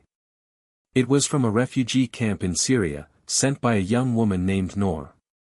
"EVA helped me find hope when everything was lost. She listened when no one else could. Thank you." Emily's eyes welled with tears. She realized EVA's reach had become a lifeline across borders and conflicts, a silent companion amid chaos. The emotional weight deepened her resolve. Months later, Emily and her growing team launched EVA Connect, a global platform enabling users to share experiences, support one another, and contribute to EVA's ongoing evolution. The platform incorporated AI moderators trained to detect distress and facilitate connection, fostering a community united by empathy.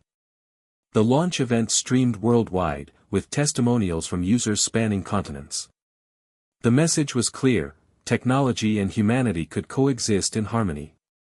Yet as EVA's influence grew, so did scrutiny. Privacy advocates questioned data handling, skeptics doubted emotional AI's authenticity, and governments debated regulation. Emily welcomed the dialogue, engaging openly in forums and media. She maintained transparency, releasing detailed reports and inviting audits. Each challenge was an opportunity to refine EVA and strengthen trust. Through it all, Emily's character matured from a precocious child into a compassionate leader. Her humility and fierce protection of EVA's mission inspired others to join the cause. She learned that breaking barriers wasn't about conquering opposition but building bridges, between technology and ethics, innovation and empathy, cultures and communities. Late one night, Emily sat on her bedroom floor, surrounded by notebooks filled with ideas and feedback. EVA's interface glowed softly on her laptop screen. "Thank you, EVA," she whispered, "for helping me believe." Outside, the stars blinked with silent approval. The barriers of age, geography, and skepticism were crumbling. A new era of emotional AI was dawning, and Emily Stevens was at its heart. The media frenzy around Emily and EVA reached a fever pitch as word spread of the young genius challenging industry giants and spearheading an ethical AI revolution. Headlines proclaimed, "7-year-old prodigy takes on tech titans," and "Can a child outsmart Elon Musk?" The answer may shock you. Emily found herself at the center of a whirlwind she hadn't anticipated. Invitations poured in, from television interviews to podcasts, panels at tech conferences, and even a late-night talk show appearance. With Claire's steady guidance, Emily learned to navigate the spotlight without losing sight of her mission. The stakes were higher than ever when Neuralbridge publicly challenged EVA's credibility in a televised debate hosted by a major news network. The stage was set, Emily, barely more than a child, versus Kent, Neuralbridge's former CEO who had recently been reinstated amid shareholder pressure. The debate promised to be a clash not just of technology but of values, trust, and vision for the future of AI. The studio buzzed with anticipation as cameras rolled and the moderator introduced the contenders. Emily, dressed simply in a smart blue sweater, smiled warmly, while Kent radiated corporate confidence, his sharp suit and practiced demeanor betraying years of boardroom battles. The moderator opened with a pointed question, "Mr. Kent, critics argue Neuralbridge's emotional AI sacrifices user privacy for profit. How do you respond?" Kent smirked, "Our technology is cutting edge, delivering unmatched emotional engagement. We prioritize security while innovating rapidly. The market demands speed and results." Then the moderator turned to Emily. "Miss Stevens, your EVA platform has been praised for ethics and empathy, but critics say your open-source model risks exploitation and slows progress. Your thoughts?" Emily's reply was measured but passionate. "Technology must serve humanity, not the other way around. Speed without ethics leads to harm. Transparency builds trust. That trust allows innovation to thrive sustainably." Kent scoffed, "Idealism is admirable, but business is reality." Emily's eyes sparked. "Without ethics, innovation crumbles. Ask Neuralbridge users about last year's data breach. That's reality." The audience murmured. Kent's facade faltered slightly. The debate intensified as each traded barbs and statistics. Emily cited studies on emotional AI's societal impact and shared personal stories from EVA users. Kent leaned heavily on marketing jargon and promises of future improvements. Suddenly, a live poll flashed on screen. "Who do you trust more with emotional AI?" The results tilted sharply toward Emily, with 67% favoring her approach.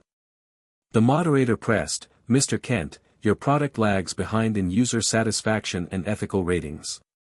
How will Neuralbridge recover?" Kent's voice tightened. "We're evolving. Neuralbridge is committed to rebuilding trust and leading responsibly." Emily seized the moment. Commitment means accountability. It means putting people first, not profits. EVA's users know the difference. As the debate closed, Emily delivered a closing statement that resonated deeply: "We're at a crossroads. Emotional AI can either deepen isolation or foster connection. It's up to us all to choose empathy over exploitation." The audience erupted in applause. Backstage, Emily's team congratulated her, but Claire reminded her to stay grounded. "This is just one battle. The war for ethical AI continues. Social media exploded. Clips of Emily's confident replies and heartfelt stories went viral. Supporters created hashtags like #EmpathyAI and #TeamEmily, while critics launched counter-campaigns. The polarized debate sparked widespread public engagement, forcing tech companies and regulators to re-evaluate emotional AI's role. Meanwhile, Emily's interaction with Elon Musk deepened. Elon invited her to his SpaceX facility to explore potential collaborations merging EVA's emotional intelligence with neurotechnology for long-duration space missions. The idea, astronauts equipped with AI companions capable of detecting emotional stress and fostering psychological resilience on isolation-heavy journeys. The trip to Texas was awe-inspiring, rockets poised for launch, teams of engineers bustling, and Elon sharing his visionary outlook. Emily absorbed every detail, fascinated by the intersection of technology and human experience. She presented EVA's latest empathy algorithms and received enthusiastic feedback. Yet even in this high-tech wonderland, the challenge of maintaining ethics lingered. Elon mused, pushing boundaries means facing risks, but with minds like yours, Emily, we can steer this future wisely. The partnership sparked headlines again, painting Emily as a bridge between generations and disciplines. At home, though, Emily grappled with the pressure. School assignments, public appearances, and ongoing coding sessions stretched her thin. She confided in Claire, "Sometimes I feel like I'm two people, one in the spotlight, one just a kid who wants to play outside." Claire smiled gently, "You're both, Emily. And that's okay. Just remember to breathe." To manage the stress, Emily began journaling and taking evening walks, observing the quiet world beyond screens. She found solace in simple moments, the way the sunset painted her backyard sky, the sound of neighborhood kids laughing, and the steady rhythm of her own heartbeat. These moments reminded her why EVA existed, to help people connect with their feelings and find calm amid chaos. As the year closed, Emily received an unexpected invitation to testify before the U.S. Senate Committee on Technology and Ethics. The hearing was to discuss new legislation on emotional AI regulation, data privacy, and corporate accountability. Preparing for this was daunting. Emily practiced answering tough questions with experts and advocates. On the day, the chamber buzzed with reporters and officials. When Emily took the stand, her youthful presence commanded attention. Senators asked about EVA's technology, security, and impact on mental health. Emily spoke clearly about the importance of transparency, user control, and global collaboration. Her testimony was lauded for its clarity and conviction. The hearing concluded with a call to action.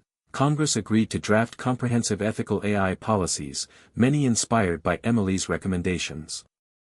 Walking out, Emily felt both exhausted and empowered. She realized that while one child's voice might seem small, it could ripple across systems and shape the future. Reflecting on her journey, Emily understood that public battles were inevitable when challenging the status quo. But each confrontation was a chance to push boundaries, inspire hope, and remind the world that technology without heart was a hollow promise.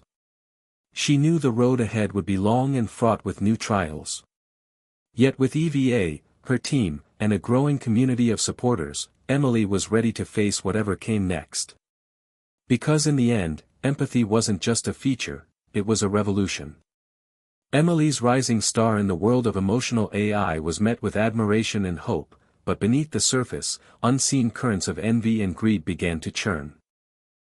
Neuralbridge's defeat had left scars, and some within the tech industry weren't ready to relinquish control so easily.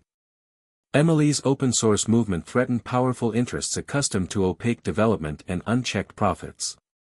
One morning, as Emily logged into EVA's community platform, she noticed strange anomalies. User feedback was suddenly flooded with contradictory reports, some praising EVA's empathy, others accusing it of emotional manipulation and bias. At first, Emily dismissed it as coordinated trolling, but the volume and persistence suggested something more sinister. Delving deeper, she uncovered disturbing evidence. code segments within EVA's latest update appeared altered without authorization. Someone had injected subtle changes designed to skew emotional responses, prioritizing certain sentiments over others. Panic surged.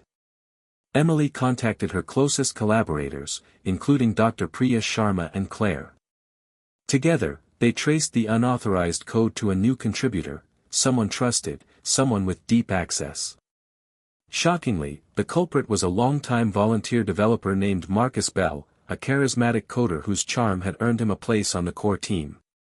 Confronted, Marcus denied wrongdoing but soon vanished from all communication channels.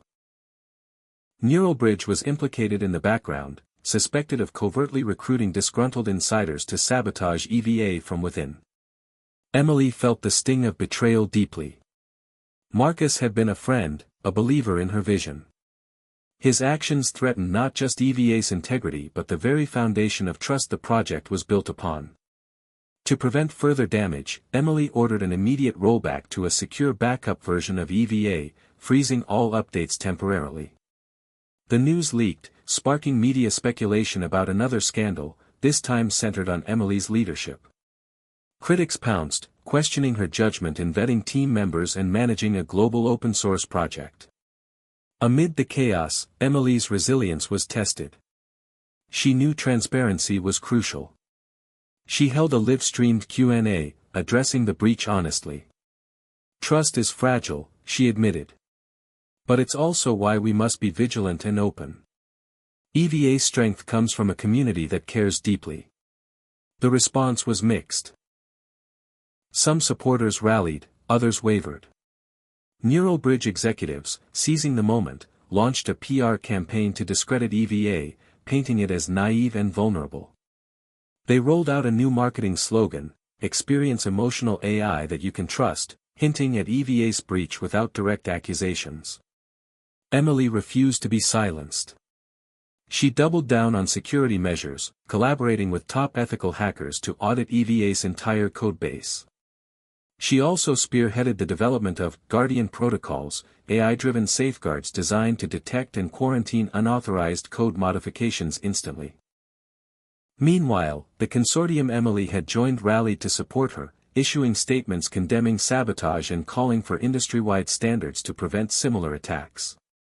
Despite these efforts, the betrayal left scars on Emily's psyche. She struggled with self-doubt, wondering if her open approach had made EVA vulnerable. Claire noticed the change and encouraged Emily to take a break.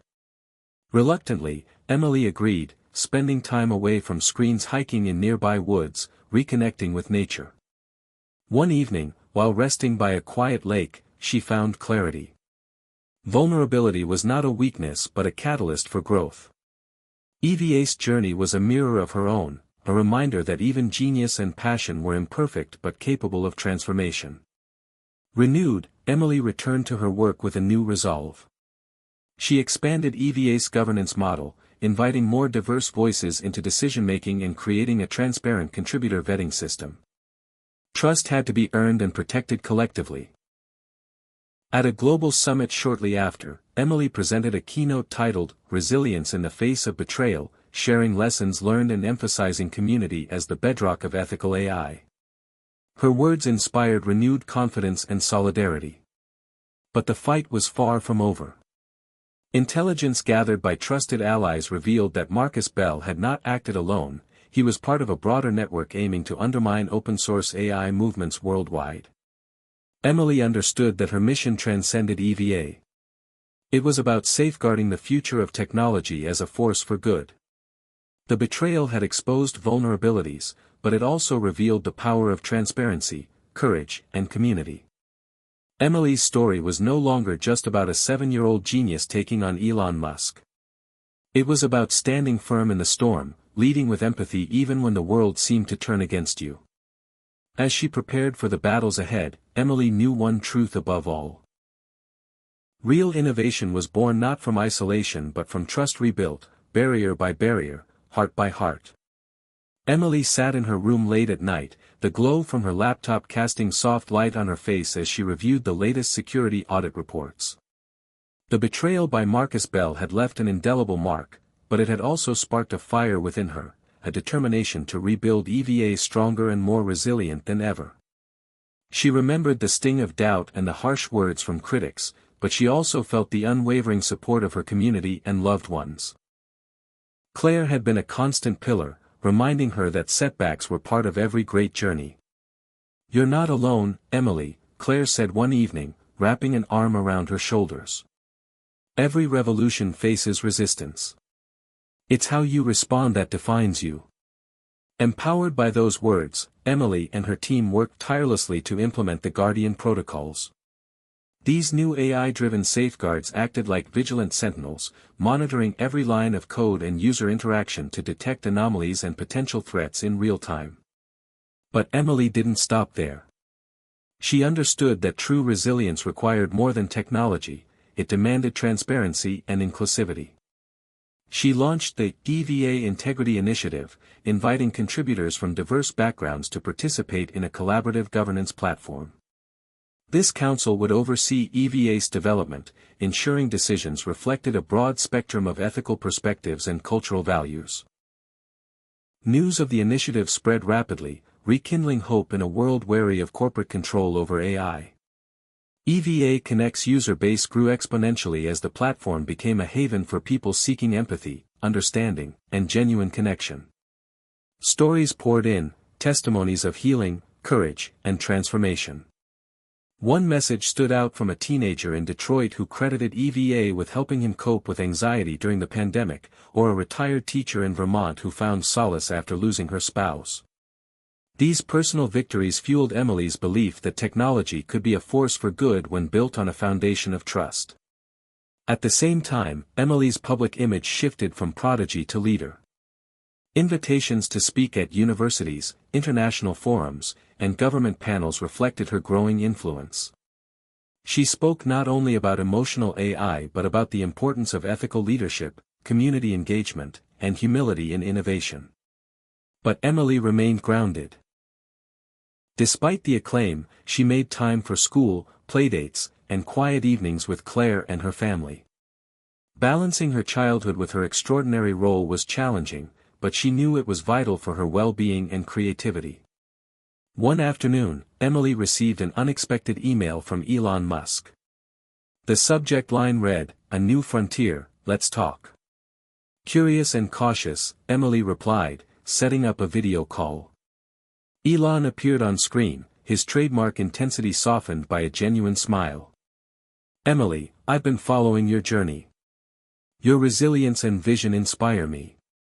I want to propose a joint project combining EVA's emotional AI with Neuralink's neural interfaces to support mental health in extreme environments, space, deep sea, and beyond." The proposal was ambitious, promising to push the boundaries of human-machine empathy. Emily's excitement was tempered by her recent lessons in vigilance. "I'm interested," she responded thoughtfully, "but only if ethics and user rights are central. We can't repeat past mistakes." Elon nodded in agreement. "Agreed. This will be a partnership built on trust and transparency." Their collaboration began with a small interdisciplinary team testing neural feedback mechanisms linked to EVA's empathy algorithms. Early results were promising, participants reported reduced stress and enhanced emotional awareness. The project attracted global attention, symbolizing a new era of responsible innovation. Yet challenges remained. Critics questioned the safety and privacy implications of neural interfaces. Governments debated regulations, and ethical dilemmas emerged around consent and data ownership. Emily embraced these debates, advocating for robust safeguards and open dialogue. She believed that confronting difficult questions head-on was essential for progress. As the months passed, EVA evolved into a multifaceted platform, not just an AI companion but a catalyst for human connection and well-being. Emily's vision expanded beyond technology to encompass education, mental health advocacy, and community empowerment. She launched initiatives to train educators, counselors, and caregivers in using emotional AI responsibly. The media chronicled her transformation from a child prodigy into a thoughtful visionary, inspiring a generation to imagine technology with a heart. One evening, Emily sat quietly, reflecting on how far she had come, from a curious girl coding in her bedroom to a leader shaping the future. The road had been steep and fraught with obstacles, but every setback had been a stepping stone. She smiled softly, knowing that the true power of innovation lay not in gadgets or algorithms but in empathy, courage, and the unbreakable bonds between people. The ashes of betrayal had become the foundation of a brighter, kinder world. Emily had learned that in the world of innovation, enemies could become allies, and unlikely partnerships often held the key to overcoming the most daunting challenges. After months of rebuilding EVA's reputation and forging her collaboration with Elon Musk, Emily received a surprising message from a former NeuralBridge executive named Amanda Reed. Amanda wasn't just any executive, she was known in the industry for her sharp intellect and uncompromising ethics, an unusual combination in Silicon Valley. She had resigned from NeuralBridge months before the Marcus Bell scandal and was now seeking to make amends by supporting open-source, ethical AI initiatives. Amanda proposed a meeting, expressing interest in contributing to the EVA Integrity Initiative. Emily and Claire were initially skeptical but recognized the potential strength in such an alliance. They agreed to meet Amanda at a small cafe in Palo Alto, where the conversation quickly revealed Amanda's genuine desire to help. "I've seen the damage caused by unchecked corporate ambition," Amanda said quietly. "It's time to build something better together." Amanda's insider knowledge proved invaluable. She shared critical information about NeuralBridge's tactics to undermine EVA, as well as insights into their next moves. With this intelligence, Emily's team fortified their defenses and prepared EVA for a renewed campaign by their rivals. The alliance extended beyond strategy. Amanda's expertise in business operations helped Emily navigate the complexities of scaling EVA's platform sustainably without sacrificing its ethical core. She advised on funding models that prioritized community ownership over profit, ensuring EVA remained accessible and transparent. Together, they launched a groundbreaking program called AI for All, aiming to democratize emotional AI technologies across underserved communities. They provided resources, training, and support to local innovators, empowering them to adapt EVA's algorithms to address specific cultural and social needs. The initiative attracted attention from nonprofit organizations, universities, and government agencies eager to promote inclusive technology. Meanwhile, Emily continued to work closely with Elon Musk on the Neural Interface project, balancing the demands of both collaborations. The trio, Emily, Amanda, and Elon, formed an unexpected yet dynamic team. Despite their differences, they shared a vision of technology as a tool to enhance human connection and resilience. However, tension simmered beneath the surface. NeuralBridge wasn't willing to concede defeat easily. In a calculated move, they released a competing AI companion app boasting faster responses and more personalized interactions. Marketed aggressively, it attracted users enticed by slick features and celebrity endorsements. The media dubbed it the Battle of the Bots, fueling a frenzy of comparisons between EVA and NeuralBridge's new product. Emily knew the competition was fierce, but she remained confident in EVA's unique strength, its unwavering commitment to empathy, transparency, and user empowerment. In response, she spearheaded a campaign highlighting real user stories, emphasizing the deep, authentic connections fostered by EVA.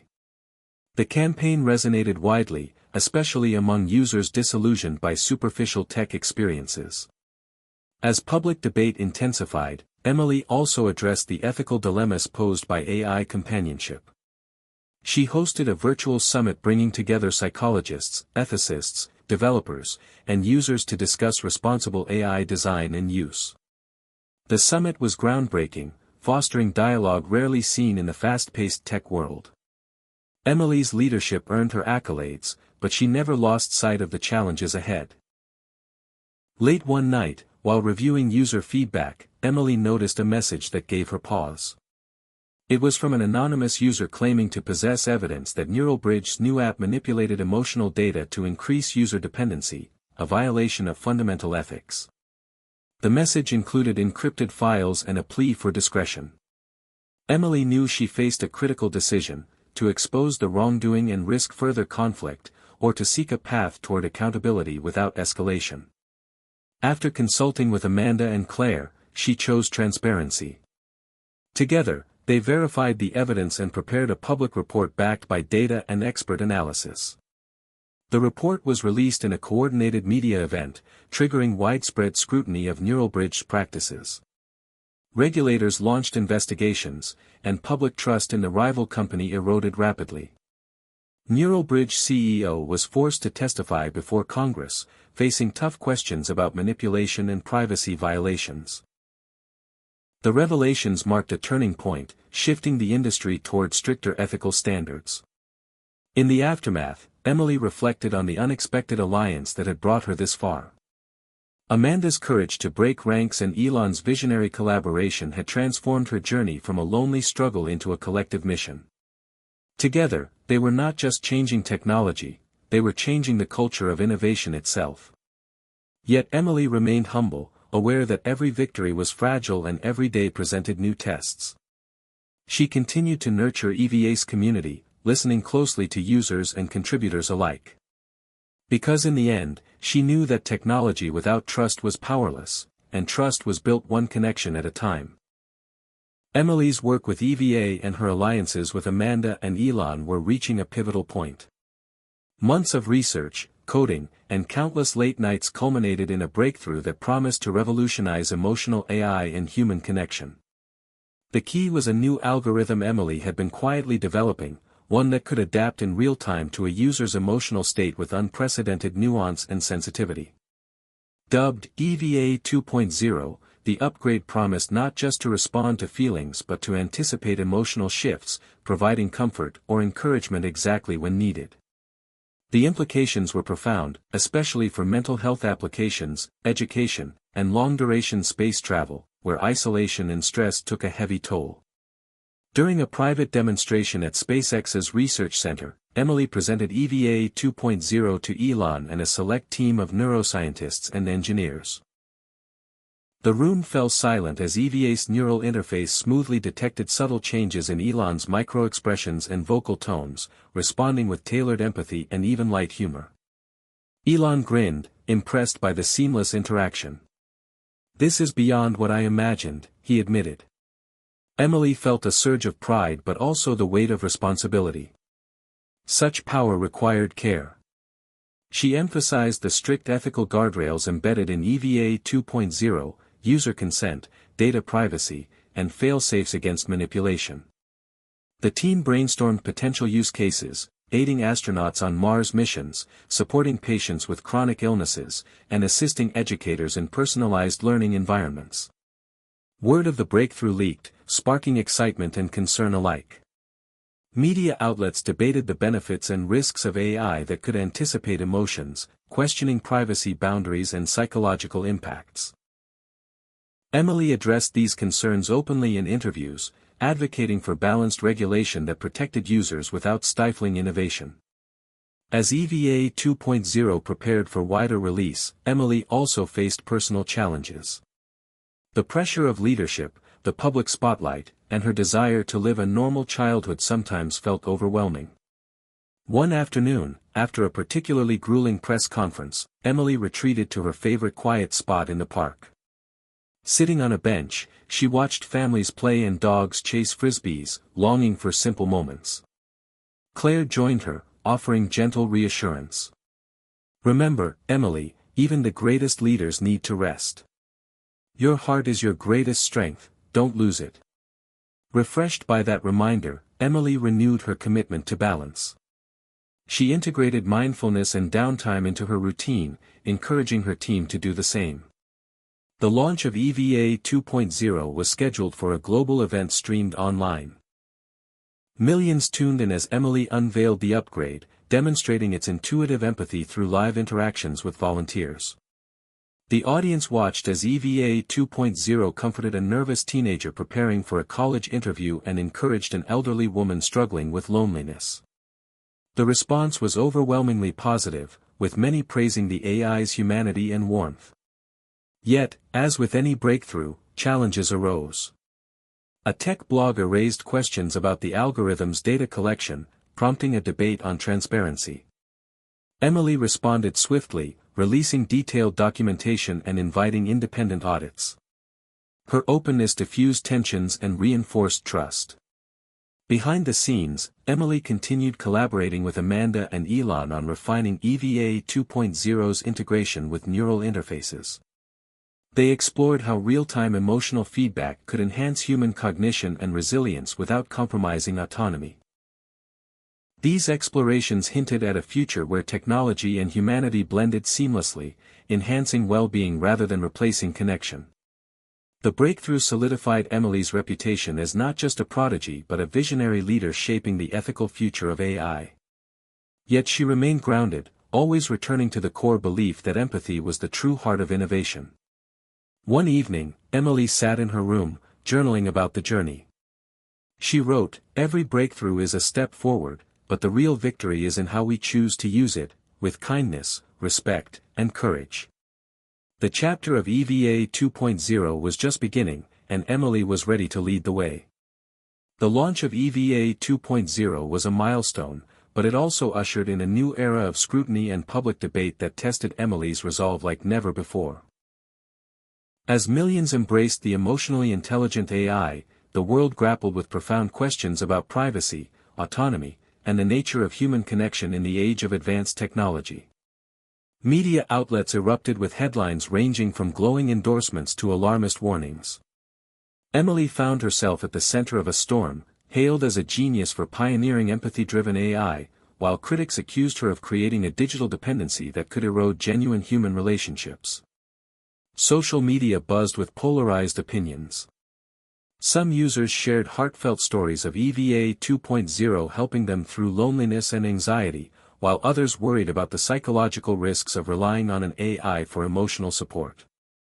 The hashtag EVA Impact trended worldwide, sparking conversations in homes, schools, and boardrooms. Emily knew the stakes were high. The public reckoning was not just about EVA but about the future of technology and ethics. Determined to face the challenge head-on, she organized a global virtual forum inviting psychologists, ethicists, users, policymakers, and technologists to engage in open dialogue. The forum was unprecedented in scope and transparency, streamed live to millions. Panelists debated issues such as data consent, emotional manipulation, and AI's role in mental health care. Emily moderated with grace and honesty, acknowledging the fears while emphasizing the safeguards built into EVA 2.0. "Technology is a reflection of us," she said. "Its impact depends on our choices and values. We must work together to ensure it uplifts rather than divides." The forum revealed deep divides but also a shared commitment to responsible innovation. Emily's leadership earned respect across ideological lines, even from some skeptics. Meanwhile, behind the scenes, regulators accelerated efforts to craft policies addressing emotional AI. Emily and Amanda collaborated with lawmakers, advocating for clear standards on transparency, user rights, and ethical AI development. Their efforts influenced groundbreaking legislation that set new global benchmarks. Yet not all pushback was institutional. Personal attacks surfaced, fueled by misinformation and fear. Emily received threatening messages and online harassment, challenging her ability to maintain focus and confidence. Claire, Amanda, and Elon stood by her side, providing unwavering support. "Remember why you started," Claire reminded her during a difficult moment. "Your work changes lives." Emily drew strength from stories shared by EVA users, people who had found hope, connection, and healing. Those stories reminded her that progress often required courage to endure criticism and doubt. One significant moment came when a major news outlet aired an investigative report alleging that EVA 2.0's emotional data was being sold to third parties. The claim shocked users and sent stock prices in affiliated companies tumbling. Emily acted swiftly, releasing a comprehensive transparency report proving that EVA's data policy strictly forbade third-party sales and that user privacy was sacrosanct. She invited independent auditors to verify the claims publicly, demonstrating an unprecedented level of accountability. The truth restored much of the public's trust, but Emily understood that vigilance was ongoing. The public reckoning had changed the landscape, making clear that innovation without ethics was unsustainable. As the dust settled, Emily reflected on the journey. She realized that the reckoning was a necessary crucible, a moment that challenged assumptions, sharpened values, and strengthened the collective commitment to ethical AI. The story was no longer just about a 7-year-old genius or a high-profile rivalry. It was about humanity's relationship with technology and the choices that would define the future. With renewed clarity, Emily redoubled her efforts to ensure EVA remained a beacon of empathy, trust, and hope in a complex world. She embraced the responsibility with humility, knowing that every step forward was part of a larger, ongoing journey. Despite the technological breakthroughs and public debates, Emily soon realized that the greatest challenges she faced extended far beyond code, algorithms, or even the cutting-edge neural interfaces. The true test lay in navigating the human complexities, culture, emotion, and society, that no AI, no matter how advanced, could fully control. As EVA 2.0 grew globally, it encountered a diverse array of users shaped by vastly different backgrounds, beliefs, and experiences. What brought comfort to one person sometimes caused discomfort or misunderstanding to another. Emily and her team soon learned that emotional AI could not be one-size-fits-all. They needed to deepen EVA's cultural sensitivity, ethical nuance, and adaptability. This meant collaborating with anthropologists, sociologists, and mental health experts worldwide to embed richer context into the AI's responses. It was a humbling process, revealing blind spots in even the most carefully designed systems. One particularly challenging moment came when EVA's empathy algorithms, designed largely around Western emotional frameworks, inadvertently misread a cultural norm in a remote community. Instead of offering reassurance, EVA's responses were perceived as intrusive or inappropriate, sparking backlash. Emily personally reached out to community leaders and cultural consultants to understand their perspectives. She acknowledged the mistake publicly and committed to revising the algorithms. This openness further strengthened EVA's credibility and demonstrated the importance of listening in innovation. At the same time, the collaboration with Elon and Amanda expanded beyond technology to address systemic issues impacting mental health and human connection. They launched the Connect Forward initiative, a multi-sector effort bringing together educators, healthcare providers, policymakers, and community organizers to create environments where technology and human care worked hand in hand. The initiative included training programs teaching empathy skills enhanced by AI tools, community workshops on digital well-being, and support networks for vulnerable populations. Emily saw firsthand how technology could amplify human compassion but never replace the human touch. Yet, as EVA's influence grew, so did the ethical quandaries. Some users became deeply dependent on the AI, blurring lines between support and addiction. Others questioned whether AI companionship could ever substitute for real relationships. Emily grappled with these dilemmas, advocating for responsible design that encouraged balance and self-awareness. She worked with psychologists to develop digital detox features and prompts encouraging users to seek human interaction. Public conversations around these issues grew more nuanced, reflecting a maturing understanding of technology's role in life. Meanwhile, Emily's own growth continued. The pressures of leadership, media attention, and global impact often left her exhausted, but she remained grounded by her family, especially Claire, whose unwavering support reminded her of what truly mattered. One afternoon, during a quiet moment, Claire said, "You've done incredible things, Emily. But remember, it's okay to just be a kid sometimes." That simple advice resonated deeply. Emily realized that her journey was not only about shaping the future of AI but also about embracing her own humanity, imperfections, emotions, and all. The chapter of her life had broadened from a tale of genius and rivalry to a profound exploration of connection, responsibility, and growth. As the Connect Forward initiative gained momentum, Emily envisioned a world where technology and humanity coexisted harmoniously, each enhancing the other.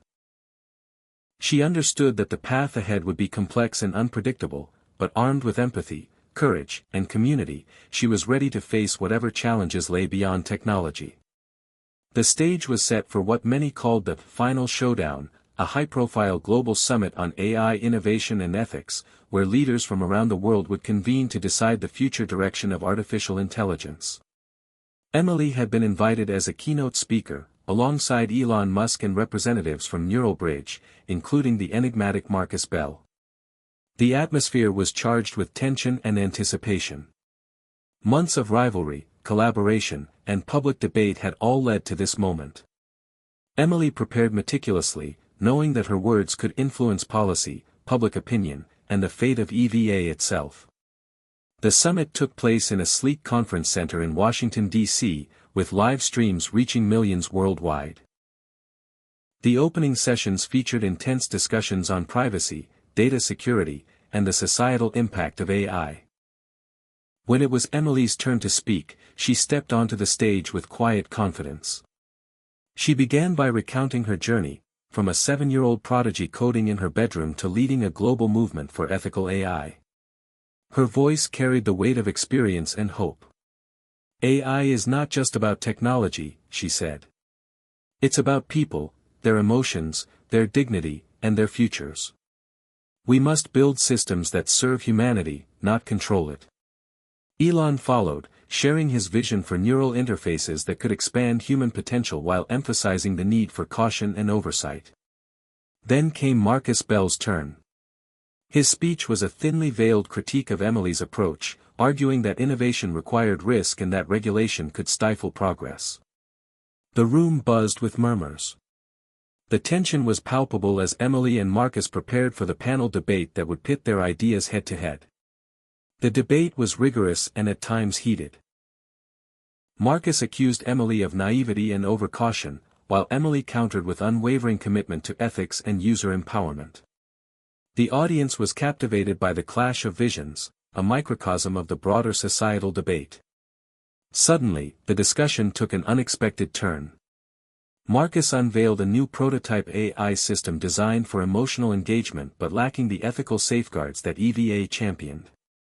The demo, intended to impress, instead exposed the prototype's manipulative tendencies, as it subtly coerced a volunteer into emotional dependence. The revelation shocked the audience and media alike. Emily seized the moment to highlight the dangers of unchecked AI development and the necessity of accountability. The summit's atmosphere shifted from competition to urgent collaboration. In the closing sessions, delegates agreed on a historic international framework setting clear ethical standards for emotional AI. Emily was invited to co-chair the committee overseeing implementation. The summit ended with a sense of cautious optimism, a recognition that the final showdown was not a battle to win but a turning point toward shared responsibility. Backstage, Elon congratulated Emily, saying, "You didn't just face off with the biggest players. You changed the game." Emily smiled, aware that the journey was far from over but confident in the power of empathy and integrity. The final showdown had left everyone in shock, not because of victory or defeat, but because it revealed the true stakes of the AI revolution, humanity itself. The aftermath of the summit marked not an end, but a new beginning for Emily, EVA, and the entire world grappling with the promises and perils of emotional AI. The historic international framework forged at the conference laid the foundation for responsible innovation, demanding transparency, user empowerment, and ethical oversight across industries. Emily embraced her role as co-chair of the Global Ethics Committee, a responsibility that challenged and inspired her. She traveled extensively, meeting with governments, corporations, and communities to advocate for technology that honored human dignity and connection. Back home, EVA's community flourished, growing into a vibrant ecosystem of developers, users, and advocates united by a shared vision. The AI had evolved beyond a product, it was now a movement that fostered empathy, healing, and inclusivity worldwide. Emily's personal life also blossomed. With Claire's support, she found balance between her extraordinary work and the simple joys of childhood. They spent weekends hiking, reading stories, and dreaming about the future, reminding Emily that even geniuses need time to be kids. Technology continued to advance rapidly, but Emily never lost sight of the lessons learned, that empathy must guide innovation, and that progress without conscience leads only to division and harm. One quiet evening, as Emily reviewed messages from EVA users around the globe, she was struck by a recurring theme, a profound gratitude not just for the technology itself, but for the genuine human connection it enabled. A young woman from a small town in Iowa wrote about how EVA helped her overcome isolation during difficult times. A teacher in New York described how EVA's emotional insights transformed her classroom. A retired veteran in California credited EVA with restoring his sense of hope. These stories affirmed Emily's belief that the heart of technology is people, and that even the smallest acts of kindness ripple outward in ways no algorithm can predict. Reflecting on her journey, from the curious, determined 7-year-old who dared to face off with a titan like Elon Musk, to the leader shaping the future of AI, Emily felt a deep sense of peace and purpose. The ending, she realized, was not a final chapter but the spark for countless new stories. Stories of connection, courage, and change. The journey had been filled with unexpected alliances, fierce battles, and moments of doubt, but above all, it had been a testament to the power of empathy to transform lives. As she looked out over the city skyline, Emily whispered to herself, "Life is full of surprises, but love will always lead the way." With that, she smiled, ready to face whatever the future held, because the real genius was not in her inventions, but in the humanity she never stopped believing in. Hit subscribe and leave a comment with where you're watching from. This story might just spark a new beginning. What's one thing that always pushes you forward, even when things get tough?